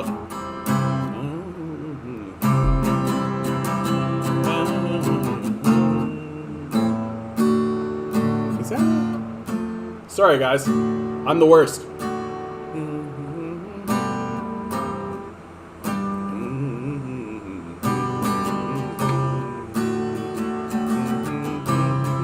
There it is. Okay. Let's go.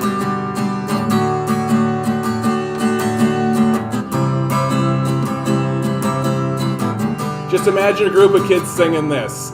I don't want to be a hypocrite. I don't want to be a hypocrite. 'Cause they're not hip with it. I don't want to be a hypocrite.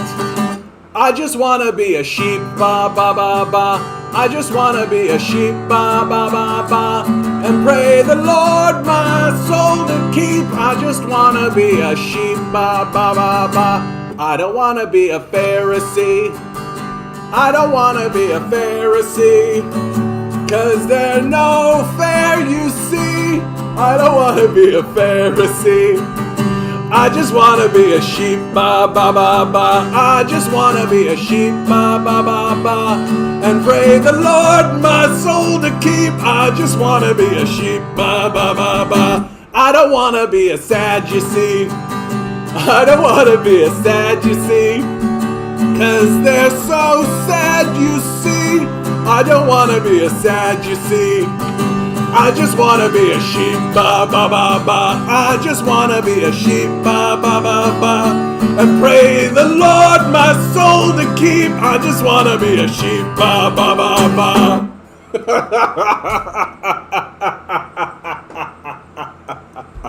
Don't let anyone ever tell you that these evangelicals are not brainwashing children, dude.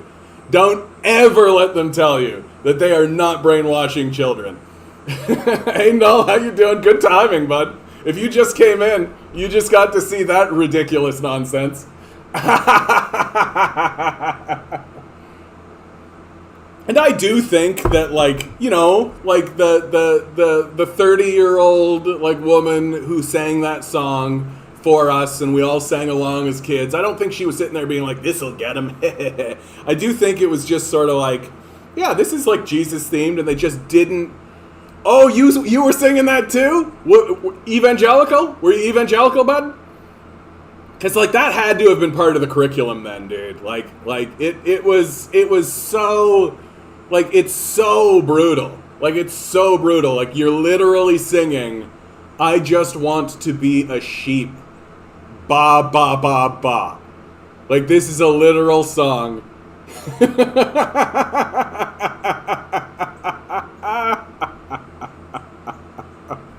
Fucking perfect, dude.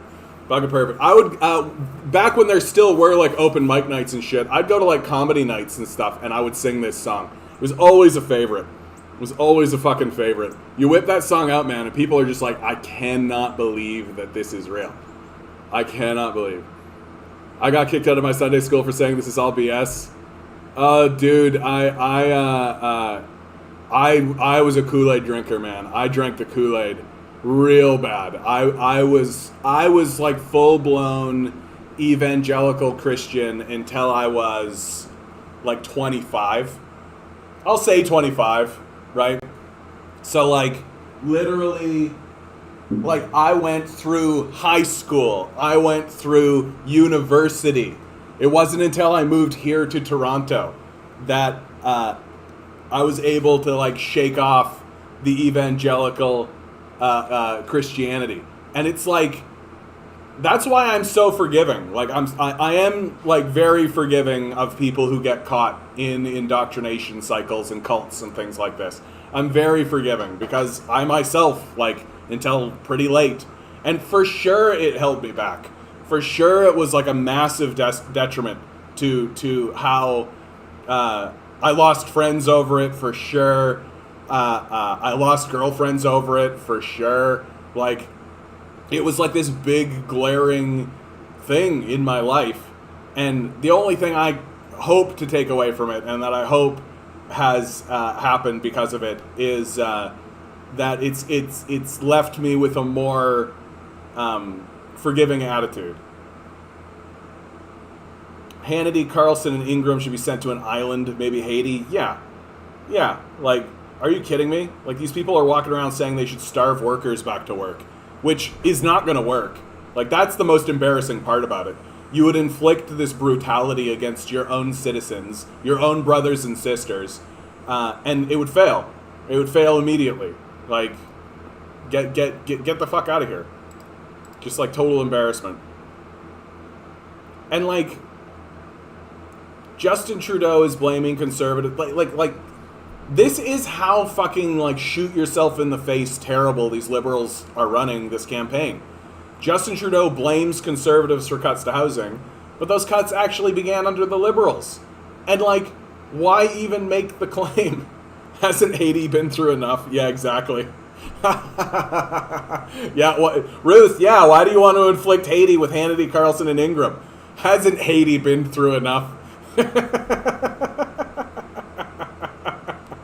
Nice.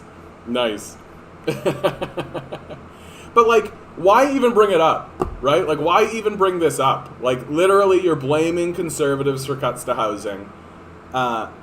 It's such an easy fact check, right? And I just guess that the liberals are sort of hoping the media doesn't fact check anymore, that the media doesn't actually do its job as if it ever did. Like, and like, this is like a real slam dunk. Let's earlier this moment, but in 2019, the PBO noted that the NHS had produced few results, right? No marked increase in spending on affordable housing construction. Earlier this month, the PBO found the strategy had spent just 49% of what it allocated for construction and repairs, with limited impact on affordability, right? Like, oh, it's Stephen Harper's fault, but literally, like, no, it completely isn't.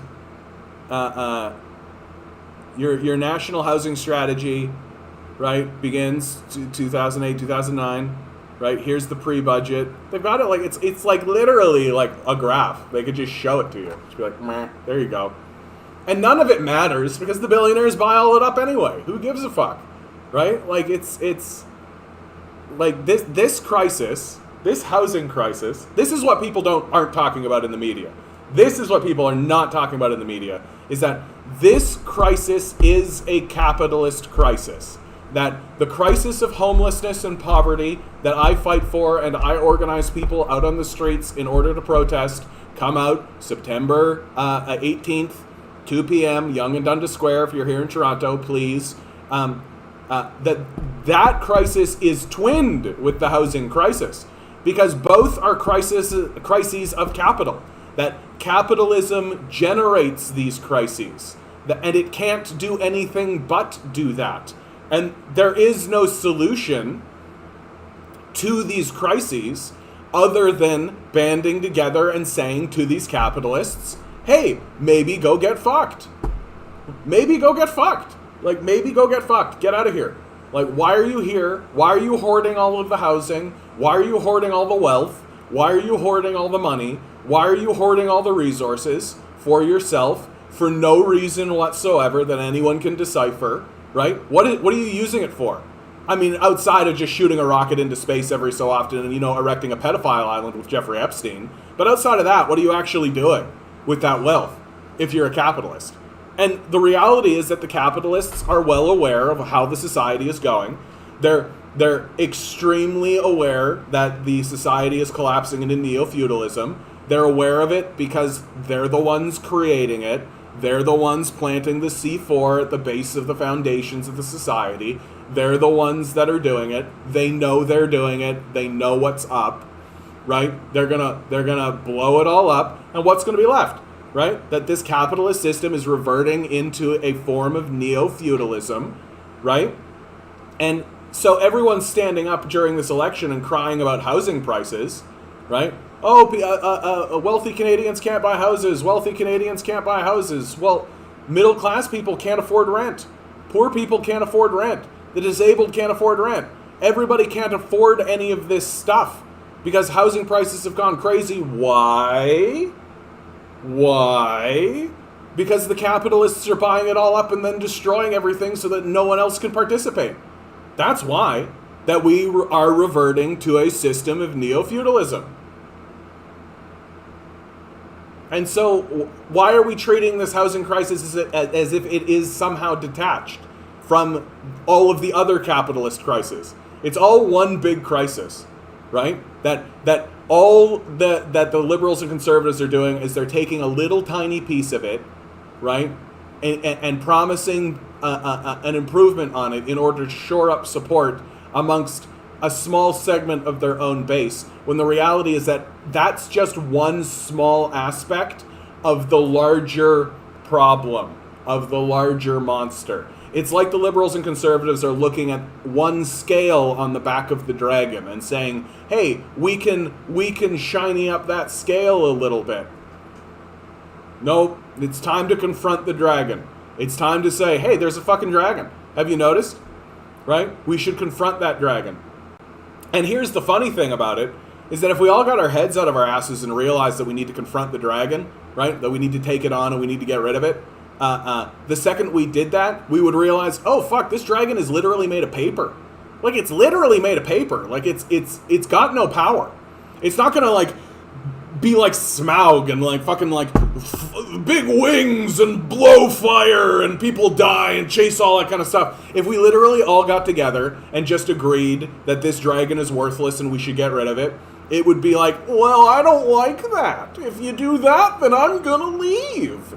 And if you're smart, you'll be like, well, that's perfect. Get out of here, fucking stupid dragon. Right? Get the fuck out of here. I hope you leave. Go away. Right? What a non-threat that is. Oh, if you raise my taxes, I'll just leave. Great. Get the fuck out of here. Like, that's perfect. What a benefit for everybody. Stop threatening us with a good time, conservatives. Get the fuck out of here. And because in the end, we're the ones that have the power. Like, take a look at the labor shortage, or the worker shortage, if you want to call it that, right? I prefer to call it a wage shortage, right? I prefer to call it a non-sociopathic workplace shortage. You know, like, your business doesn't have rights. Your business doesn't have the right to exist. You don't have, like, there's no charter of rights and freedoms for businesses. Like, that's not how it fucking works. That if your business is loaded with sociopaths who treat people like shit and refuse to pay them a living wage, then your business can cease to exist. It's very, very straightforward. Like, it's very, very straightforward.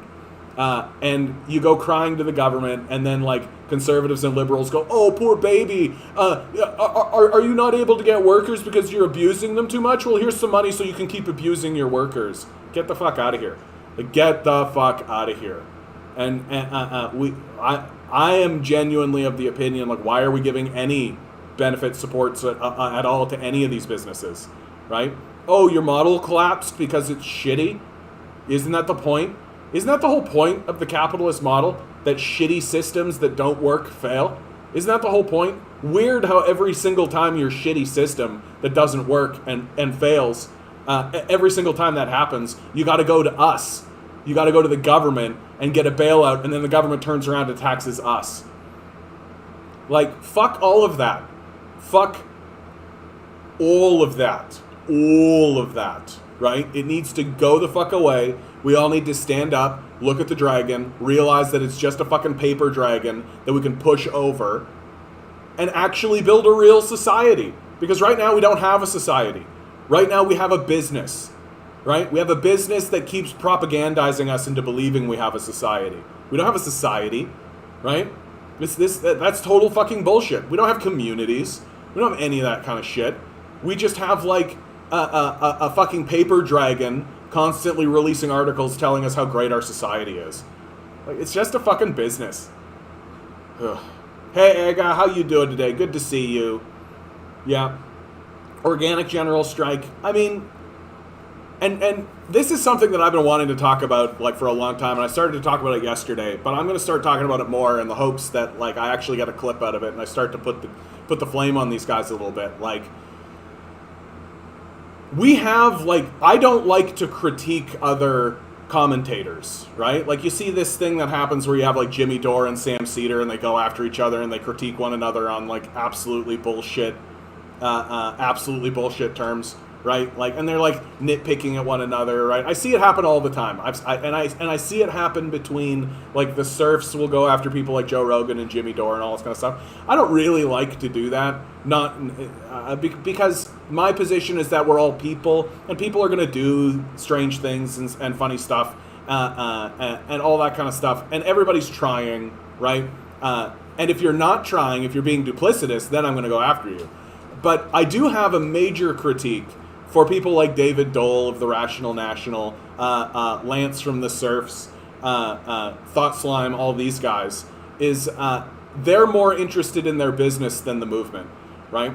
That they are just commentators off on the side, commenting on the society, right? But they're not actually trying to get people to do the work that's necessary to actually achieve anything, which is get people into the streets. And people like David Dole has 400,000 viewers, right? David Dole has 400,000 subscribers. Every video he releases gets thousands and thousands of views. It's not much different for someone like Thought Slime. He's got 20,000 subscribers, right? The Surfs, thousands of subscribers. And these guys, if they stood up, set a date, right, and said, this date, we're all getting out on the street, let's go, right? Let's go. People would do it. People would do it, right? Hey, we're going to get out on the street this date, let's go, right? People would do it. And they would certainly get, like, at least a few hundred people out, especially on first outings, right? They would certainly get a few hundred people out, right? And that's how you actually build real movements, and that's how you actually achieve something, is by consistently getting people into the streets. And I'm not seeing it. I'm not seeing it. Mostly American, fine, right? Go to Times Square. If you're in New York, if you're in Los Angeles, go. Set the date, go. At least attempt to mobilize people, right? At least attempt to mobilize people. I'm not even seeing the attempt. I would much rather see these guys attempting and failing than making no attempt whatsoever, right? And it comes back down to the general premise that I have, the major critique that I have for all these leftists. They're more interested in their business than they are in the movement. That their business is paying for their bills and paying their food and shelter, right? Their rent, and they're not going to do anything to mess with that, right? And so they don't need to get out on the street. They don't need to do any of that kind of stuff. They're happy to cover movements as they happen, right? And God bless them for doing that. That's all great, wonderful.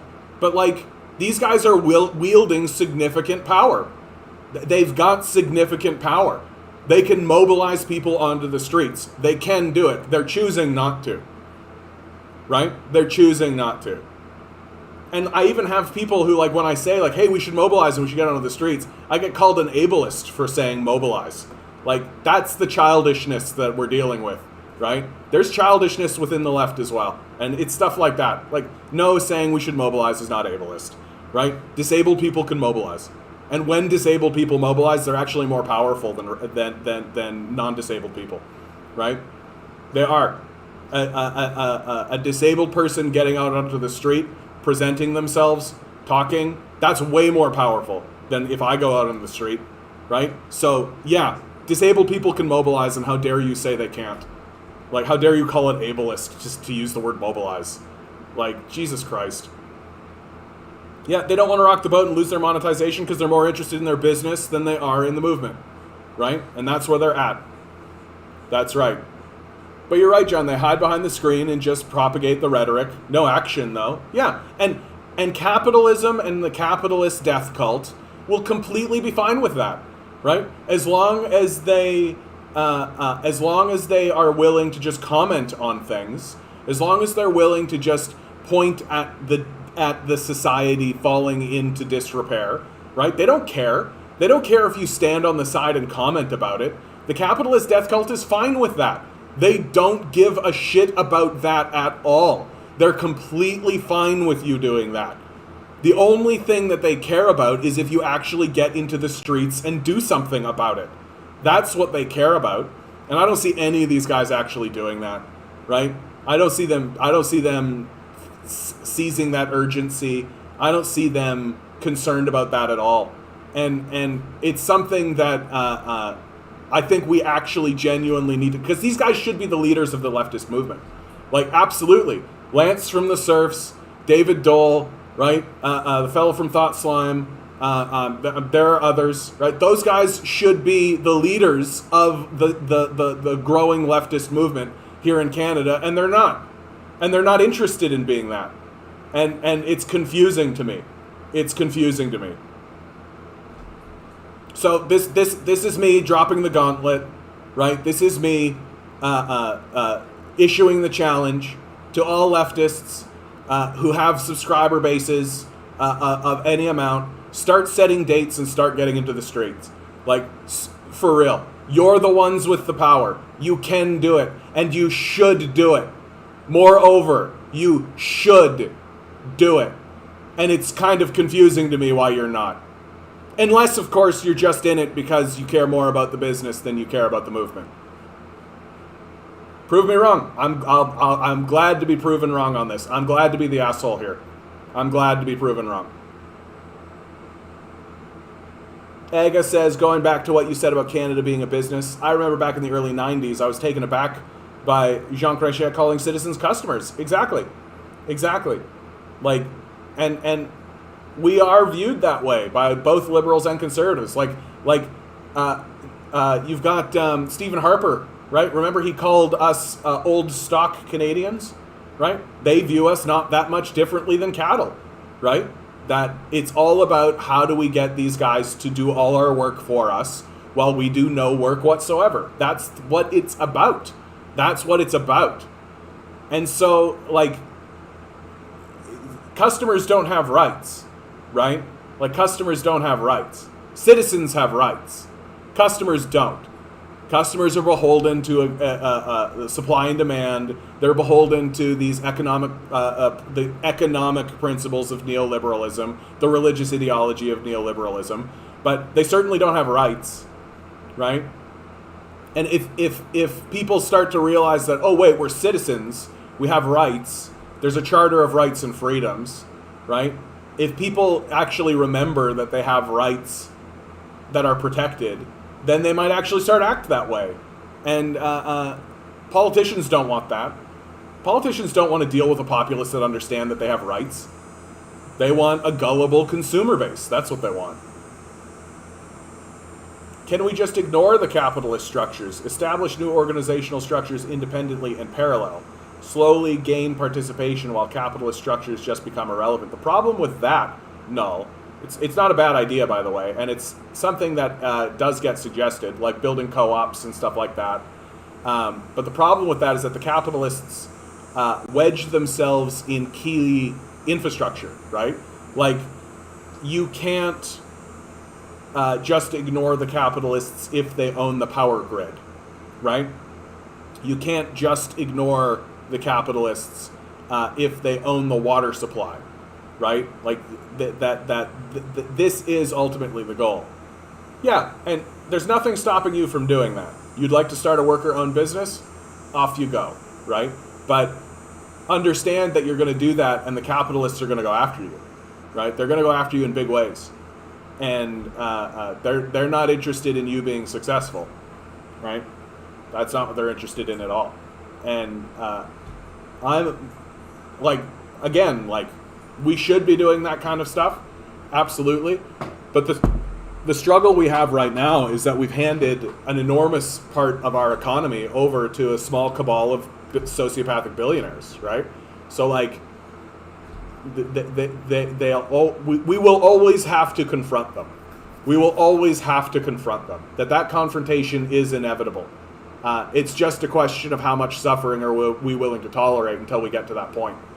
Because this capitalist system is never going to allow itself to be reformed to get rid of the capitalists. And as long as there are these worthless parasites who do no work and only exist to siphon wealth away into their offshore accounts and things like this, as long as they exist, then the society will be worse. It'll be worse off for it, right? Well, all they have to do is put you out of business by selling their stuff at a loss so all your customers would flock over to them. Yeah, that's one way they do it. Bet they wouldn't enjoy their trips living terribly, being afraid and unsure with no water, nowhere to live, and nowhere to eat, kind of like Scrooge. Oh, yeah. And in the meantime, this seems like a good time to point out that... where did I see it? Oh, no. Oh, here we go. Analysis. Xi's leftward shift to a socialist China is for real.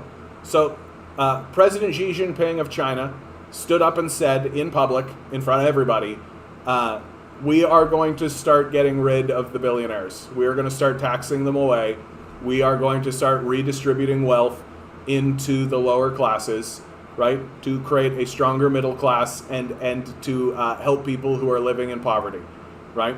That this is the president of China saying this, and the analysis coming out from anyone I've read, right, including pro-China sources, but also sources that are coming out of like The Economist or everything, is saying that this is actually serious. That this is not pandering. This is not Xi Jinping just standing up saying these things to secure his own power or anything like this. He's serious about it. And this fellow goes through the very specifics of how Xi Jinping is going through this, how they're going to focus on it. And Xi Jinping is there to be he's anti-corruption.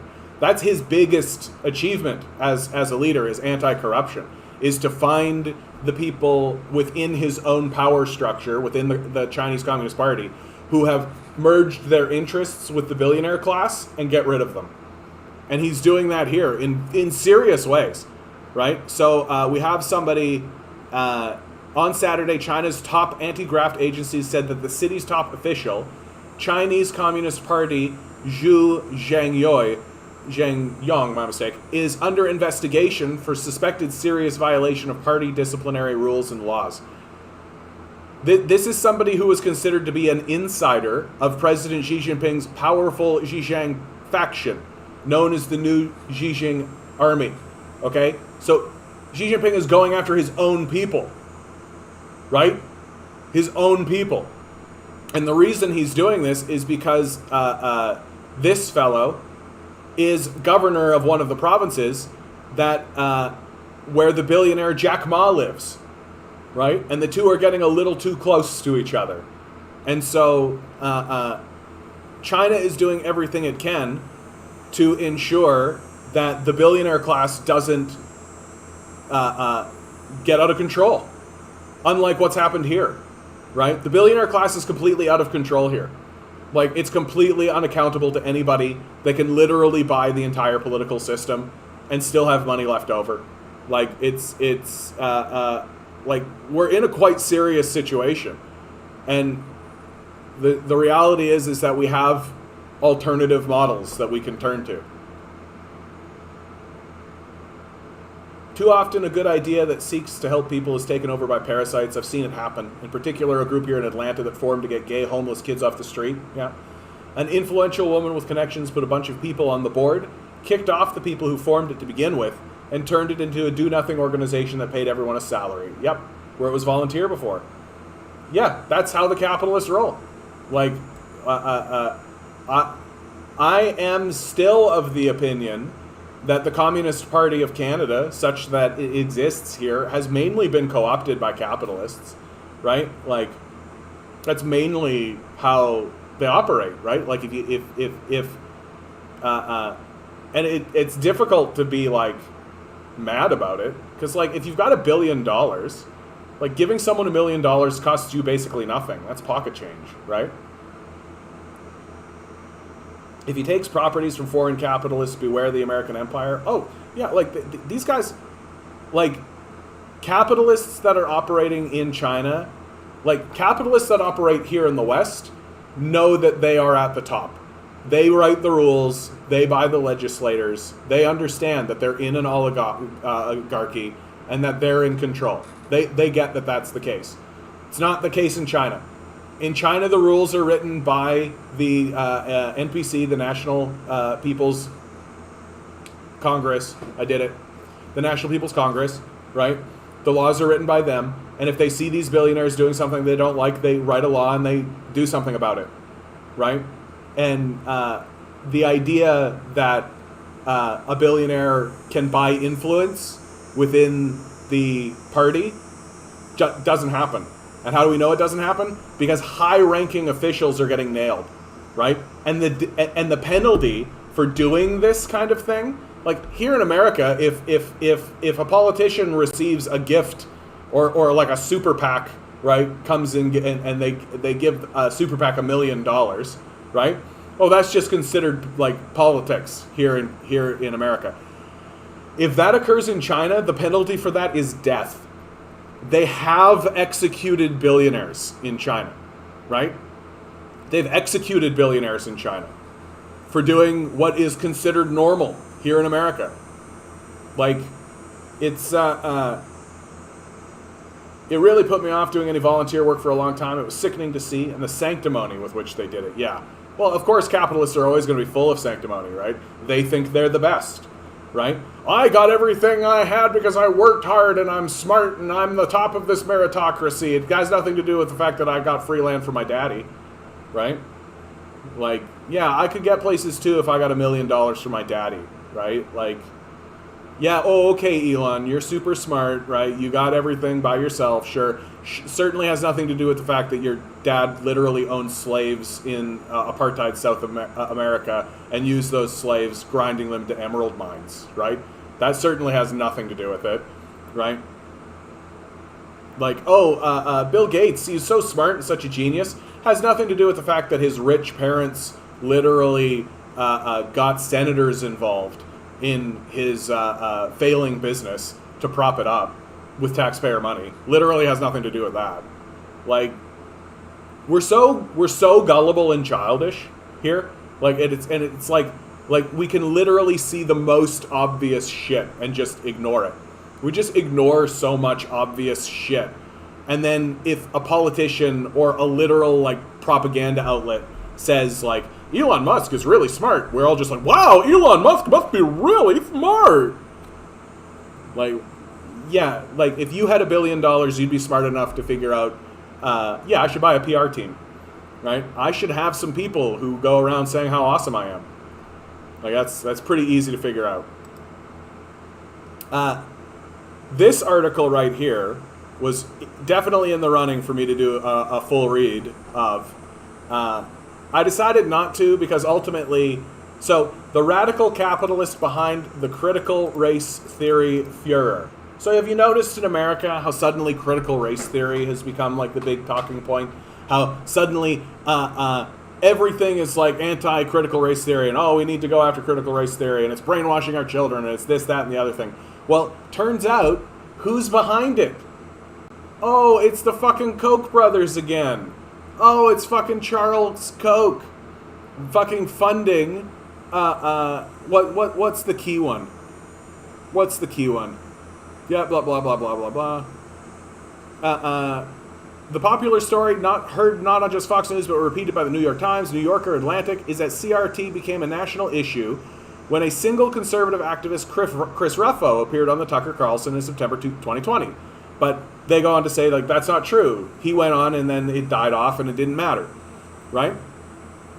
Our research make the answer clear. It was the Koch network. As the head of Unkoch My Campus, I've spent years working on research to expose the insidious, nationwide network of think tanks, action groups, and academics funded by the Kochs. While the network is often diffuse and hard to track, all of its branches purport to be dedicated to supporting free market capitalism. So just like death, chaos, like... What's the difference between saying let the market decide and let chaos reign? If somebody could point that out to me, I'd really love to see it. So, but the highly influential Heritage Foundation and the American Legislative Exchange Council, which has known ties to the Kochs and a long history of driving conservative state legislation, held webinars devoted to attacking CRT. The Manhattan Institute for Policy Research alone devoted 43 separate articles or videos to the topic. Why are they dedicated to the cause? It's a prime example of how the network has built up an alliance between the three pillars of the right wing: the Republican Party, rich corporate elites, and conservative white and evangelical voters who oppose racial progress.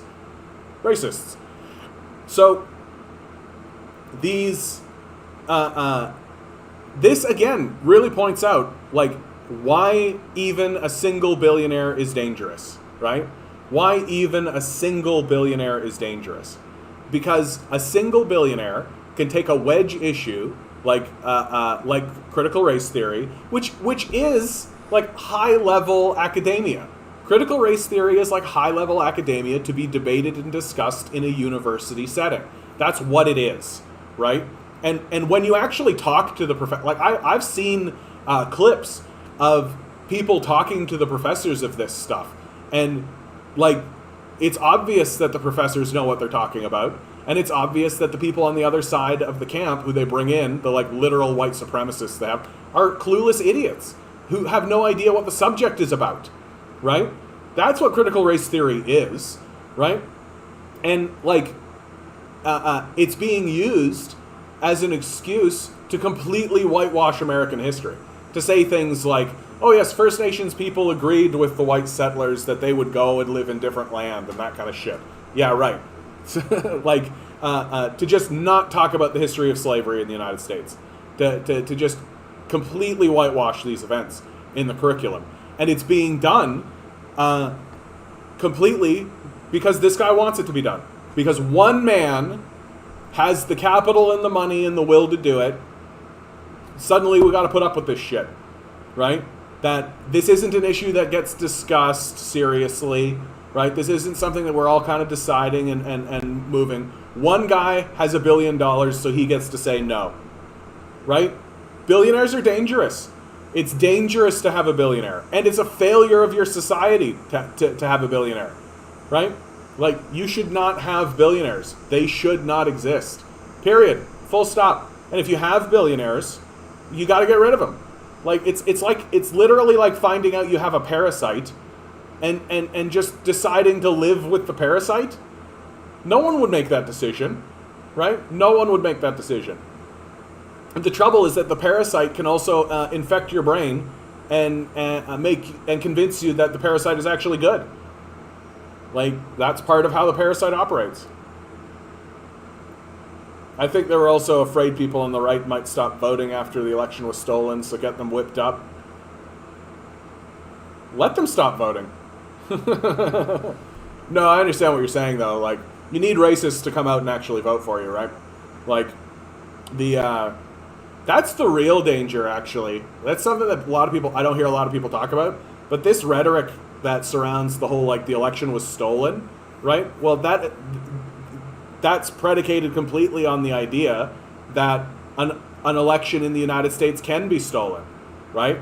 And while I do believe that in internal party politics, elections are stolen often, like, I think that Hillary Clinton stole the election from Bernie Sanders, right? That the Democratic Party wouldn't let Sanders in, so they stole the election from him. And I think that there's credible evidence to show that a similar thing happened between Biden and Sanders. But the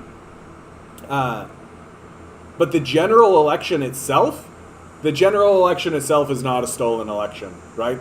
And if you have large segments of the population believing that the election can be stolen on that kind of scale, well, that kind of discredits the whole democratic process, doesn't it? Doesn't that mean that, like, well, why bother voting? Why should we support this?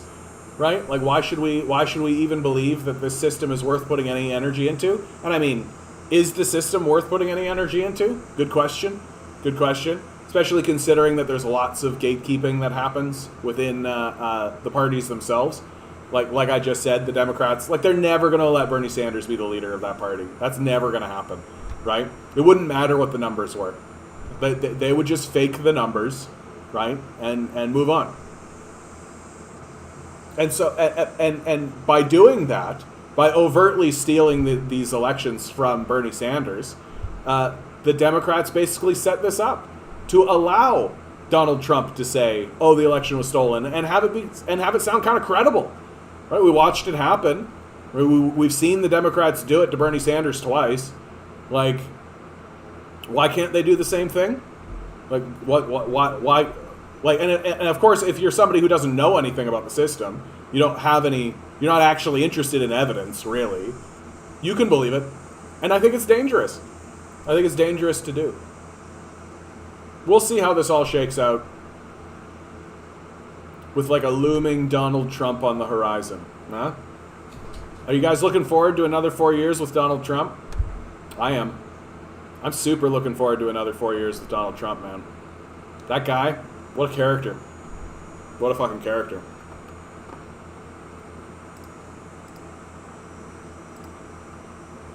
So, I was also thinking about reading this one out loud because I think it brings a lot of levity. And we could get some levity in here from time to time, right? This is from The Walrus. Don't be a prude. The benefits of public nudity. And it's about a woman who decided that she was just going to start walking around nude. While discussing public nudity in German class, my 20-something teacher mentioned that she goes to the sauna with her colleagues. I barely felt comfortable taking my pants off at the gynecologist. There I was. No way I'd try team bonding by letting it all hang out in a steam room with the people I usually see buttoned up in office clothes. I was equally mortified after watching the Berlin episode of CNN's dossier Sex and Love Around the World, in which a middle-aged East Berliner casually says that the first time his girlfriend met his parents, they were naked, and so was she. It's really weird, replied the interviewer. I was on the beach, he said, shrugging. It was normal.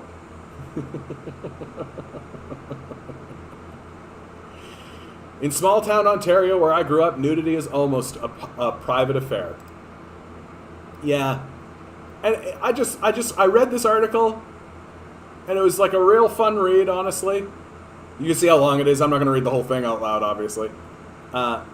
I can't help but wonder how different my perspective would be today if I grew up seeing more ordinary people with ordinary bodies. In North America, showing skin is still a privilege afforded to good-looking people, and laws are unlikely to change anytime soon. But if we could only learn to be a little more comfortable, to look at our physiques as outgrowths of nature instead of objects designed to arouse and offend, then we might finally understand that everyone has a body worthy of being naked. I like it. You know? I like it. I say this all the time, man. Our culture needs to get laid. Our culture needs to get laid super bad. Like, we are so pent up, and we are so repressed and puritanical. Like, we just, like, as a people, we all just need to get laid super hard. And like, I feel like so many of the stupid issues that we think are important, that we waste our times grinding our brains against and all this kind of stuff, would just suddenly disappear. Everyone would be laid, and we'd just be like, oh, yeah, that doesn't matter so much. Hey, yeah, we should all kind of chill out a little bit, don't you think? Yeah, we should relax a little bit, right? I do say that a little jokingly, which is we've got the incels on the one side, who are like these pent-up young men who can't get laid, and then we've got the social justice warriors on the other side, right? Who, near as I can tell, are like, you know, young women who aren't getting laid. We should just get them in the room together. We should matchmake them. We should do a television show, right? Here on Incel Island, we have 10 young men, basement dweller, pro gamers.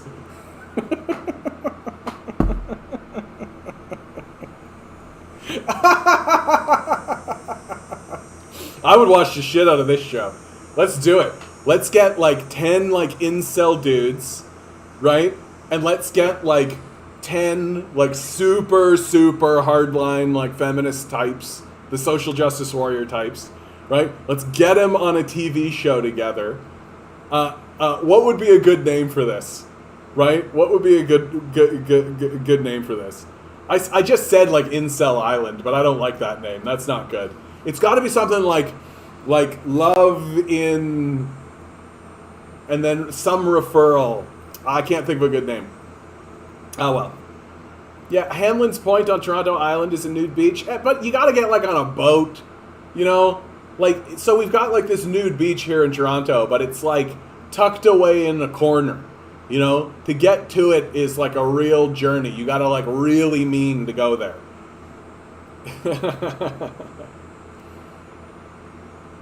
I love it. When I'm old and senile, John, I'm just going to say F it. I'll walk around a Walmart in the birth suit. Yeah, show these youngins what's what. I heard about a breed of monkeys that when the males start fighting, the females will leap on them and have sex, and the males take a nap. Solutions are out there, people. Solutions are out there.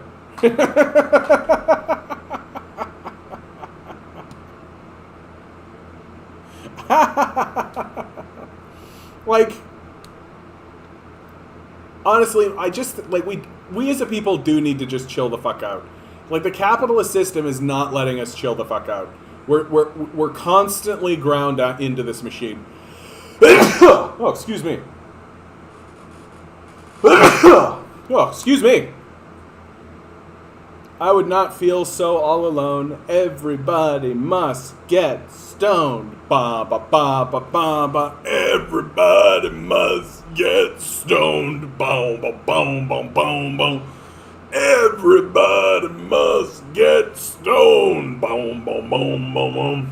Tom Waits, the true poet, Tom Waits. It's absolutely the case, though. Like, we got to do something to fucking relax. Like, we got to do something to kind of, like, chill out, loosen up, stop being so, like, "Ooh." But, of course, the system that, was that Bob Dylan? Here. No, here we go. Because I understand that as a Tom Waits song. Everybody must get stoned. Who sang this? Bob Dylan. You got it right. You got it right. I thought it was Tom Waits. I'm so sure that I've seen a Tom Waits. Yeah, Bob Dylan and Tom Petty. My bad. Come on. What? I'm so sure. Okay. I've been completely kiboshed on this. Yeah, Ruth, you're right. OnlyFans reversed their ban on porn sites. I think they realized how much money they were going to lose. And I think they turned around and they looked at the credit card companies and were like, we're going to lose a lot of money and so are you. And the credit card companies went, that is a really good point. And then there's also the cultural aspect of it, right? I think that they received a lot of backlash. I think that there was a lot of people making a lot of really good points and saying to them, like, you're just driving this underground. You're just causing problems. You're literally going to create a competitor. Like, you're literally going to create a competitor. Like, why? And I think OnlyFans and the credit card companies looked at each other and were like, yeah, this is probably a stupid thing to do. And so they didn't. Yet we repress anything that reminds us we're animals. That's absolutely the case, right? That we don't like to admit this, but it's fundamentally the truth that we are not actually that much different than monkeys. Like, we're not. We're not that much different than monkeys. Like, just watch some, like, Jane Goodall, like, hanging out with the gorillas kind of stuff. Watch videos of, like, orangutans and gorillas and apes and all this. Like, what was the name of that?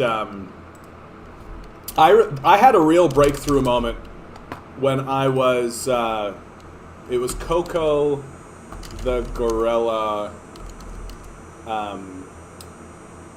talking about invasion. Maybe I'll find it. Yeah. Hold on. Am I gonna get fucked? Yeah.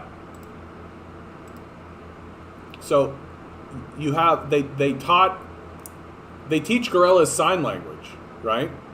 They teach gorillas sign language, and there's this really profound moment where they're talking to one of these gorillas about, this isn't the clip that I was thinking about, but they're talking about what happened in his in her camp, and she tells the story of these poachers coming in, capturing them and killing them, right? And just the fact that there is, like, like, we are communicating with gorillas. We are communicating with gorillas,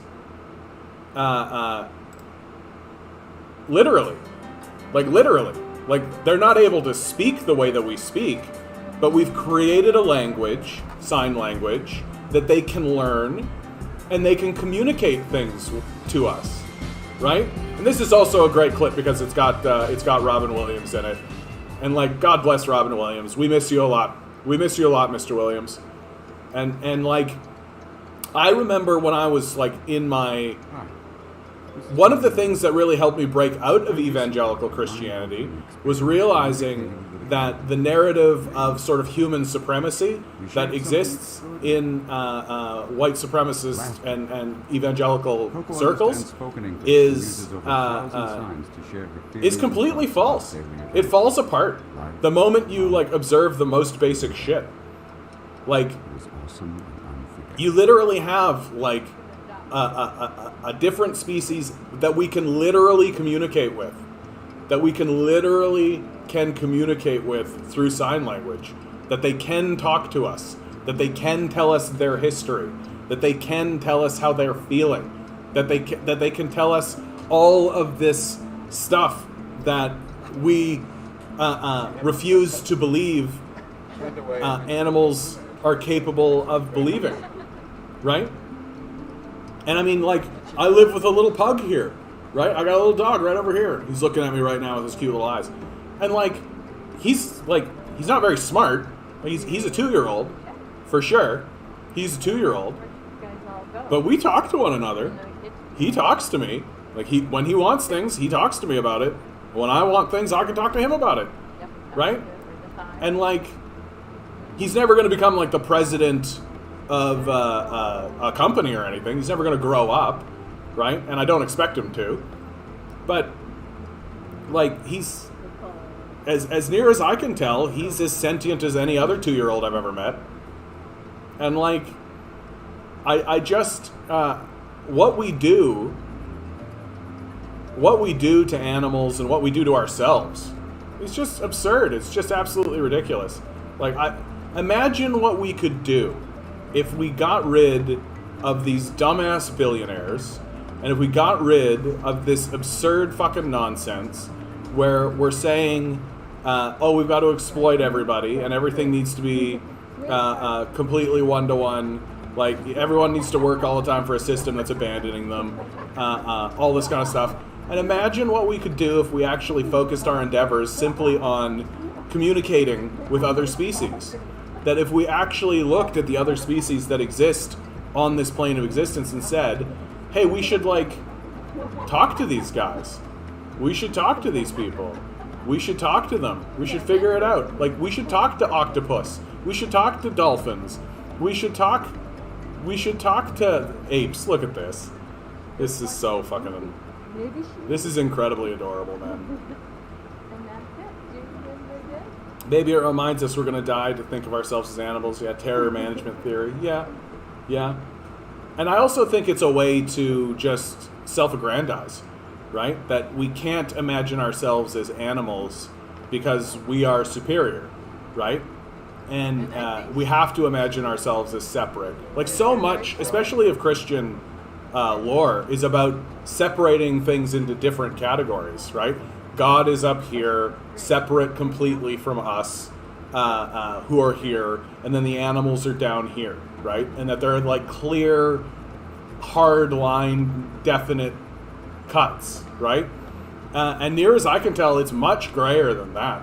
It's much grayer than that. Like, we are not that much different than these apes. Like, we are not that much different. That, and in many ways, like, the things that separate us from the apes, we're beginning to look at ourselves and be like, is this useful? Like, is it useful to be able to do this? Is it useful to be able to articulate abstract thoughts and have them be understood in these kinds of ways? Because, I mean, look what we've done with it. Look what we've done with it. And Aga says, that's why I don't eat them. I just can't exploit them. Yeah, I'm trying very hard to get meat out of my diet. I'm a weak person, so anytime I like order food, like a pizza or something, I'll end up getting some meat on the pizza, and like I don't feel I'm starting to get to a point where I'm no longer feeling like I can justify that. Like my compromise was always that I'll never buy meat from the grocery store. So when I go grocery shopping, I never buy meat from the grocery store, right? But if I eat out, like if I go out with friends, or if I order in or something like that, I'll allow myself to buy meat that way. And I'm starting to get to the point where I don't know if I can justify that any longer, because it's not like what is it for? Like, what is it actually doing for me? You know, like it's not actually like achieving anything for me. It doesn't make me feel like better or good, you know. And so, why am I doing it? What am I doing it for? And it's doubly so given the extremely destructive method that we have. Like the factory farming is vicious. Like the factory, if anything should convince you that humanity, and especially Western culture, has fallen into a very dark and demonic sort of place, it should be the factory farming. Like the factory farm system is grotesque. It's just vicious. Like, it would be one thing if these animals were like living decent lives, right? And they were out in the world, or like they were in like open areas, kind of living a somewhat normal life. And then, you know, they get to the age, and so then you kill them, but they've had a decent life, and then all that kind of stuff. That would be one thing, but that's not what we're fucking doing. Like, that is not what we're fucking doing. And it's and the fact that we've like created laws to make it illegal to bring like film crews and shit into these factory farms, that we're not even willing to show people what is happening, that we're not even willing to allow like, that's where I draw a really significant line. Like, if we're not even allowed to see how the process works, then there's something wrong with the process. That part of being an adult and part of being a citizen in a society is to know and understand the process by which you get your food. Absolutely, I think that that's intrinsic. I think that that's central. That if you are not allowed to see the process by which you get your food, then that process, by that metric alone, that process needs to be eliminated. And I don't even care what it looks like. Like, if you're telling me that I can't see it, then it needs to go. And that's what we've done in our society. In our business that we call a society. That we've eliminated even the possibility of going in and filming it and taking pictures of it. When I was growing up, it's very weird growing up in like a rural kind of conservative upbringing, but one of the real things that I really always valued, even as a kid I valued this, was that no one around me bullshitted me about how food was made, right? No one bullshitted anybody, right? That there were videos of slaughterhouses and there were videos of all this kind of stuff, and they would show you. They would be like, yeah, like, you're like 10 now, so here's where meat comes from, right? Here's a cow, right? And they would talk to you about it. They'd be like, yeah, a cow, and then eventually at some point they go into a slaughterhouse and we slaughter them, and then they turn into the meat on your plate. And they were very open about it. There was absolutely no bullshit about it. And I don't really have a problem with someone especially if someone's like a hunter. Like, if you're a hunter and you go out in the wilderness and you shoot a deer and bring it home and like prepare it and do all the stuff yourself, fair game, dude. That's great. That's the way. That's as close to the way that God intended it that you can get, right? But if you're telling me that you're going to erect like a literal torture center that tortures animals until you like put them out of their misery, fuck that. That's nonsense. Like, that's fucking nonsense. Like, we don't need this much food. Like, we don't need this much. It's not worth it but this is capitalism, right? They don't give a fuck. They don't give a fuck. Like, the way they treat the cattle and the way they treat these hogs, that's exactly how they would treat us if they could get away with it. And they have done that in the past. There's peace to be found in seeing yourself as a part of nature. Too many questions of religion just cannot be resolved, and the answers offered by Buddhism are too dark for American optimism. Yeah, I think that that's really true. Well, and what are we if not part of nature, right? Like, we are part of this quantum energy. Like, we are linked. It's undeniable. I think you have to be like a complete, like, brain dead Luddite to be walking around believing that you're not part of nature, that you're not part of some kind of larger system. It takes, like, even the most basic analysis to come to this conclusion, right? I've tried. It's just so hard not to eat meat. You just get used to it. It's getting easier, I find. It's getting easier because it's becoming more acceptable. And so there's lots of, as Misty is saying here, some vegan dishes are outstanding in lots of places. Like, when you go out to eat, most places have at least a vegetarian option now. So it's getting easier. I saw where meat came from in your backyard. Well, that's close to home onward. Most people had gardens when I was a kid too. Yeah, I remember my grandma. My grandma had a big old garden that she did a lot of work in. And now I've got a friend of mine that's growing massive gardens. Yeah, cheese and dairy. Cheese and dairy. Yeah. I'm in that boat too. We can only do our best. That's what it all is. We can only do our best and recognize and realize that we are all fallible human beings, right? That we can only do our best. And it is about, like, I rail really hard against incrementalism in politics, but when it comes to finding change in your own life, incrementalism is the way to do it. Like, if you want to cut something out of your diet, it's not about getting rid of it and never doing it again, right? It's about just steadily whittling it down. And, like, when you have it, maybe have half of it, right? Don't have, like, the full thing, right? And it is about, like, just steadily, incrementally, slowly over time, slicing things down. So, like, and literally, like, the smallest possible stuff you can go. Like, so if you put 2 scoops of sugar, if you're trying to get sugar out of your diet, let's say, and you put 2 scoops of sugar into your coffee, right? Well, maybe instead put 1.5, right? And do that for a week until you're kind of used to doing that. And then maybe do, like, 1.25, because what your brain actually is linked up to go 1, 2, and it will just do that.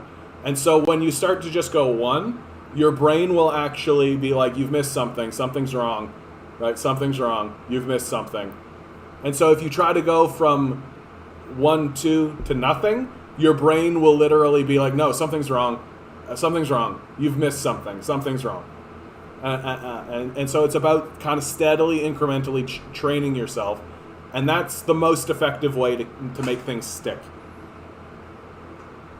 for individuals.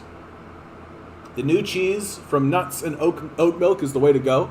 Actually, that was it for me. No incremental cold turkey. Good for you, Aga. If you can do it, you can. Absolutely. I know for myself, there have been some things that I have been able to kind of jump ship and just be like, okay, I can do it. And creating barriers. Not barriers, that's the wrong thing, but gateways is a good way to do that. Like, here's a fun fact about the human brain. I love this. This is so random, but it's the best. The human brain actually breaks your living space and the areas that you work through into boxes, right? So if you're in a room, right, your brain is operating in that room and it excludes everything outside of that room, right? And if you pass through a doorway, doorways are gateways for your brain. That when you pass through a door, that your brain literally says, okay, you've gone through the gateway, you're in a different space now, right? So we're operating in this space now. and everything that exists outside of that space doesn't exist as far as your brain is concerned, unless you actually think about it. This is why when you go get something from a room and you get into the room, you forget why you're in the room, right? That this is a very human phenomenon that we know exists, right? You're in a space and you're like, oh, where are my tweezers? Oh, my tweezers, they're in the bathroom. So you go up and you leave the space and you go through the gateway, which is the door, into the bathroom, and then you stand in the bathroom and you go, what the hell am I doing here again? I don't remember why I'm here. Because the impulse to come in here was in the other box that your brain actively gets rid of. And so if you can use this to your benefit, you can use this to your benefit to hijack your brain and allow you to do cold turkey shit sometimes, where if you create barriers and gateways, you can break habits. So instead of putting the sugar right in front of you, like get rid of the sugar. Instead of putting the sugar like on the table where it is, right? The sugar gets put up over here instead. So you're more likely like, oh, it's not there. And that'll like trigger in your brain, why is it not there? Oh, it's not there because I'm not going to do it. Right. And so by simply moving it, by creating a very simple barrier, instead of it sitting on a shelf where you can just grab it, right? It exists behind a door now, right? And that creates small barriers, that creates gateways for you to fall out of the habit and instead be like, white, oh, right, and then move on. And then eventually your brain will just be like, right, that's over there, don't worry about it. And it'll train itself that way. And again, though, that comes down to a small shift, right? Instead of like a big dramatic thing, just a small shift in the way things operate. And then in serious cases, if you're really struggling with it, you just got to get rid of the sugar. Like literally don't have it in your house.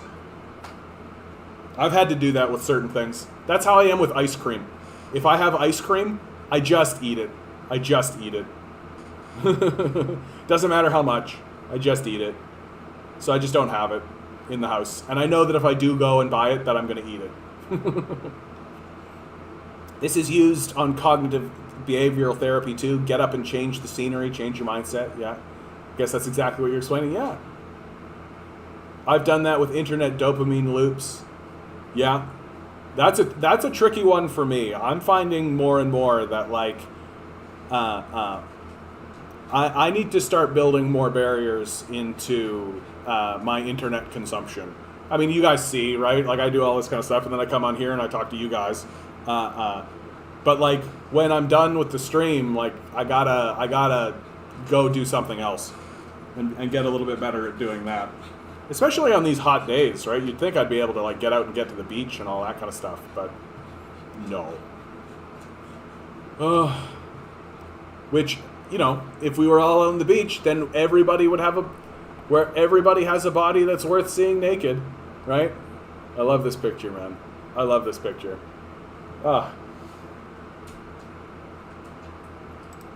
Oh yes, here's a great somebody, I think it was Vince, was kind of referencing some of this before. But here's a great chart that I think people should really look at. So, image of the leaders. Compassionate. 48% see Justin Trudeau as compassionate. Only 33% see Aaron O'Toole as compassionate. 61% see Jagmeet Singh as compassionate. Friendly. 60% see Trudeau as friendly, and I think that's accurate. Everything I've seen of Trudeau tells me he's a friendly dude. Only 40% on Aaron O'Toole. 66% for Jagmeet. Smart. 51% for Trudeau, so he's done a good job convincing people that he's smart when he's not. 50% for Aaron O'Toole. I think that Aaron O'Toole is probably smarter than this, right? I think that Aaron O'Toole is a smart dude. Like, he's I think he's pretty clever. I think that he's a pretty big driving force behind a lot of this leftward shift of what's happening. if everyone's on a beach, everyone has COVID. Ugh. Mocked. Gotta bring it back to COVID. Yeah. Well, I mean, COVID doesn't do well in the sunlight. Like, that's always been one of the saving graces. Like, can you imagine going through this if COVID was spreading through the air outside as easily as it does indoors? Ugh. What a catastrophe. 65% of Canadians see Jagmeet Singh as smart. So, like, people like this guy. Like, this guy's, like, we look at Jagmeet Singh and we go, we like this guy. But it's just not translating into seats, right? It's just not translating into seats. Just inject bleach. Exactly, bud. Exactly. You just got to inject some bleach. That's all you got to do. Or what is it that they're doing now? They're using like agricultural medication now, like medication meant for cattle and shit. Is that the big one? Yeah. Strong leader, 41% for Trudeau, 40% for Aaron O'Toole, 48% for Jagmeet. This is great.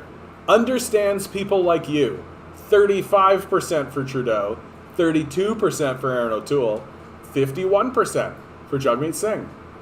Shares my values, 35% for Trudeau, 32% for Aaron O'Toole, 47% for Jagmeet. Fake, 49%, 43%, 25%, right? So, like, everybody thinks that this guy is genuine, right? Everybody. It's a very small group, and probably conservative voters. No, 25% think Jagmeet is fake, right? So that's like conservatives, right? That's the amount of support that exists within the conservatives.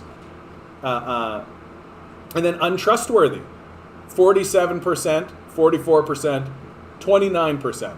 So when it comes to Jagmeet Singh himself, he's extremely favorable amongst Canadians. Canadians really like this guy. Like, he keeps scoring high levels. Anytime he talks, people like it, right? He doesn't seem to be alienating many people. The people he's alienating are the people that you expect to be alienated by a brown dude wearing a turban, right? That kind of thing. But it doesn't seem to be genuinely translating into actual seats over the course of this election, right? That the NDP, like, where would they start really gaining seats? Let's say that they're at 21%. So let's take the Conservatives down just a bit, take the Liberals down just a bit, and then take the Bloc. Let's take the Bloc down a little bit, sure. Right? So they got to go up like a full percentage point to get like 4 seats. Whereas, like, if the Liberals got a full percentage, they'd get like an enormous swing, right? So it's I'm not quite sure why this is the case. First of all, I'm not quite sure why the NDP aren't surging more, right? There's been a lot of talk about the NDP surge, but when you take a look at the aggregate polls, the NDP are all like they're pretty much as they are, right? They're basically just cutting across the board. They're not really growing in terms of numbers. Certainly not the way that the Conservatives have, right? So I don't understand it. I don't understand how it is that you can simultaneously look at the leader that is the least favorable and that you like the least, but that's the leader that's growing in terms of voter possibility, and the guy that's the most liked and that everybody seems to just be plateaued. He just seems to not be able to get any traction. I think a lot is going to come down to this debate, guys. Like, I think the debates are going to be enormous. I'm going to be live streaming those debates. September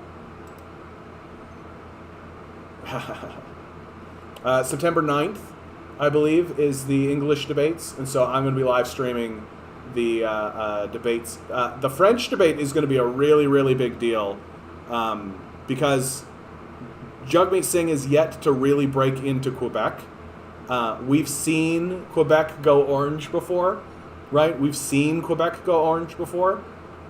But I think the the leader of the Bloc Québécois is also quite popular at the moment. But if the NDP can make any inroads whatsoever in Quebec, that will be a success for the NDP. But September 9th, we'll live stream the after my normal stream. We'll put up the debates and we'll all have a good watch.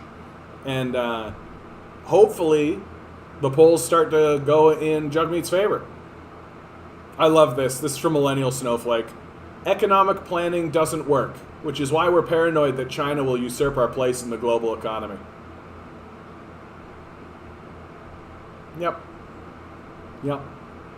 Like, I keep encountering people who are like, because when I post on Reddit and all that kind of stuff, I have this little maple leaf, right? You can see it. It's got the maple leaf with the hammer and the sickle, which I have up in the top right corner here, the hammer and the sickle, right? And the amount of just absolute stupid shit that comes my way because of this, the amount of just like, it is getting to the point where I'm like talking to guys who are on the same level as like reefer madness in regards to marijuana, right? That reefer madness is like,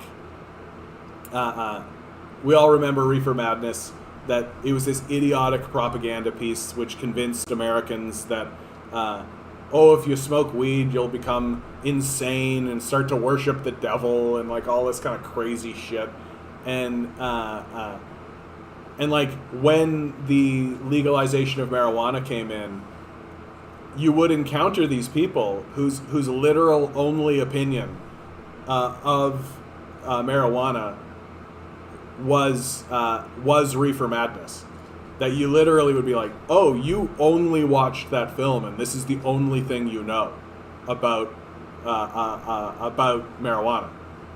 And now when it comes to me talking about communism with people and about this kind of stuff, it's like McCarthy crazed insane propaganda, and that's all they know and that's all they have. And it's like, I don't even know how to communicate with these guys. I just say to them, I'm just like straight up like, you need to stop, like you need to read something else, like you need to watch something else, like you need to get off of this reefer madness shit. Like you're in reefer madness territory. Well, literally very impressed with China actually going full socialist. It's really incredible. And it's like what has happened in China can only be described as a miracle. Like it's genuinely a miracle what has happened. And the capitalists attempt to claim the success in China for themselves, and which is embarrassing. Like it's embarrassing to say that a country that is that calls itself socialist with Chinese characteristics and has a ruling class that is the Chinese Communist Party, but the real success of China was capitalism. Sure. I think a lot of people are really warming up to socialism, which is awesome. Well, and especially amongst the youth. Like, I've gone through 4 economic collapses in my life, right? I've gone through 4 economic collapses. The idea that this system works is a joke.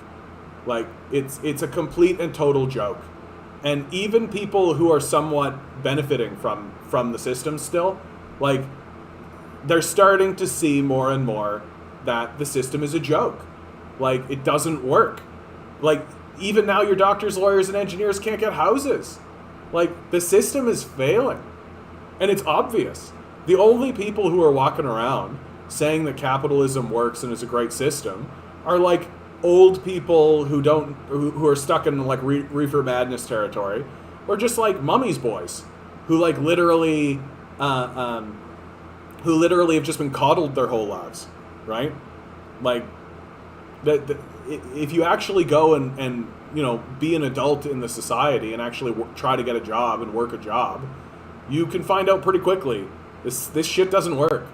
Like it doesn't function, and like it's like Richard Wolff said, if you had a roommate like this, you would have gotten them to move out a long time ago. Yeah, same here. I almost went into poverty from this whole COVID stuff. If it wasn't for CERB, absolutely. if it wasn't for CERB, and I think about the Americans, like, the Americans didn't get a fucking CERB. They didn't get that kind of government help.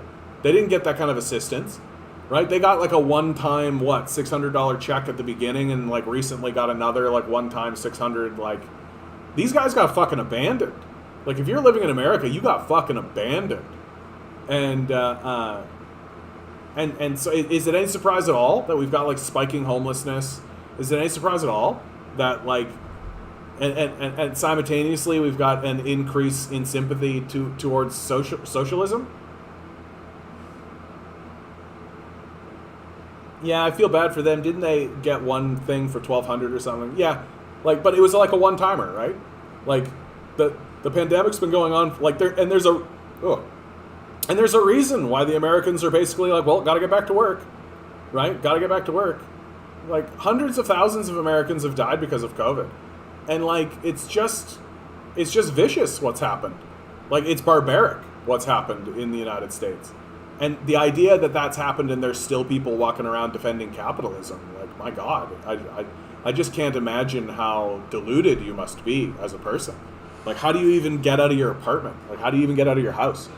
How do you even find out, like, how do you put your pants on in the morning? Like, if you're in this kind of level of just, like, absolute delusion, like, do you think your shirt is turning into a dragon or something? Like, that's where I'm at with these capitalists. I'm just like, what the fuck is going in your brain, man? Like, what are you even reading?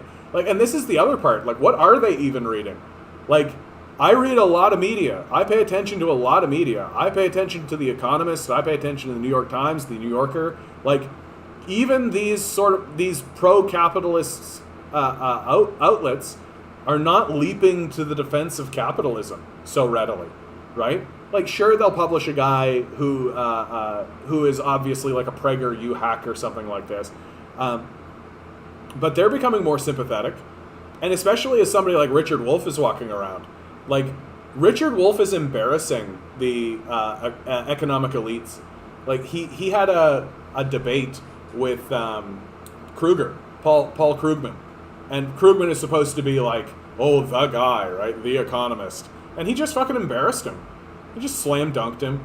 He just explained what socialism was, and Paul Krugman didn't really have a response, right? Paul Krugman's response was, I just wish you weren't calling it socialism. Call it something else. That was it. It's like, oh, okay. So, like, these capitalists don't actually know anything. Like, that's the big lesson. These guys don't actually know anything. And they've just doubled down on a religious ideology, neoliberalism, that doesn't work. And it obviously doesn't work. How do we know it doesn't work? Because we're going to get usurped by an economy that actually works, that actually functions, right? That we have just been plateauing off of. We have just been. We inflicted so much damage in the world and stole so many resources and committed to slavery and wage slavery so hard in the West that we're still like on a momentum trajectory. But you can't run a society that way. You can't run a stable economy that way. And if you've got societies in the world that are going, hey, we could just do some like economic planning, make sure everybody has like a decent life, right? Well, which one of those two systems do you think is going to stick around? Yeah, Krugman having a Nobel Prize is hilarious. Although, fun fact about the Nobel Prize for Economics is that the Nobel Prize for Economics is not actually part of the Nobel Prize system. That there is no Nobel Prize for Economics. It's literally an award that is given by billionaires to people they like. That's literally what it is. There is no Nobel Prize for Economics. So, like, if you've got a Nobel Prize for Economics, it's because you said something that the billionaire class really liked. And what do you think the billionaire class really likes with economics, right? Wow, this guy is saying that if we give all the money to billionaires, that's going to be good for us. Nobel Prize. Like, that's the... I can kind of tell Nobel Prize for Economics.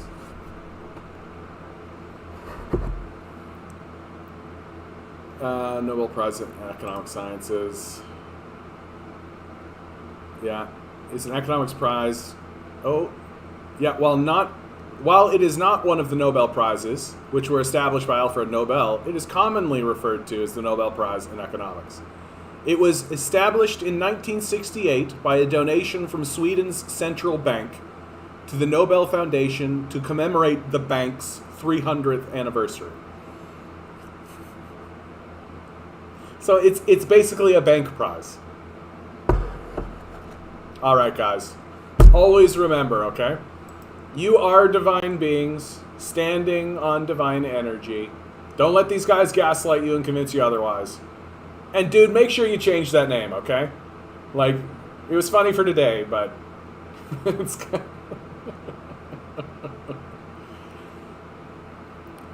Thanks for being here, guys. Good luck. We're going to need it.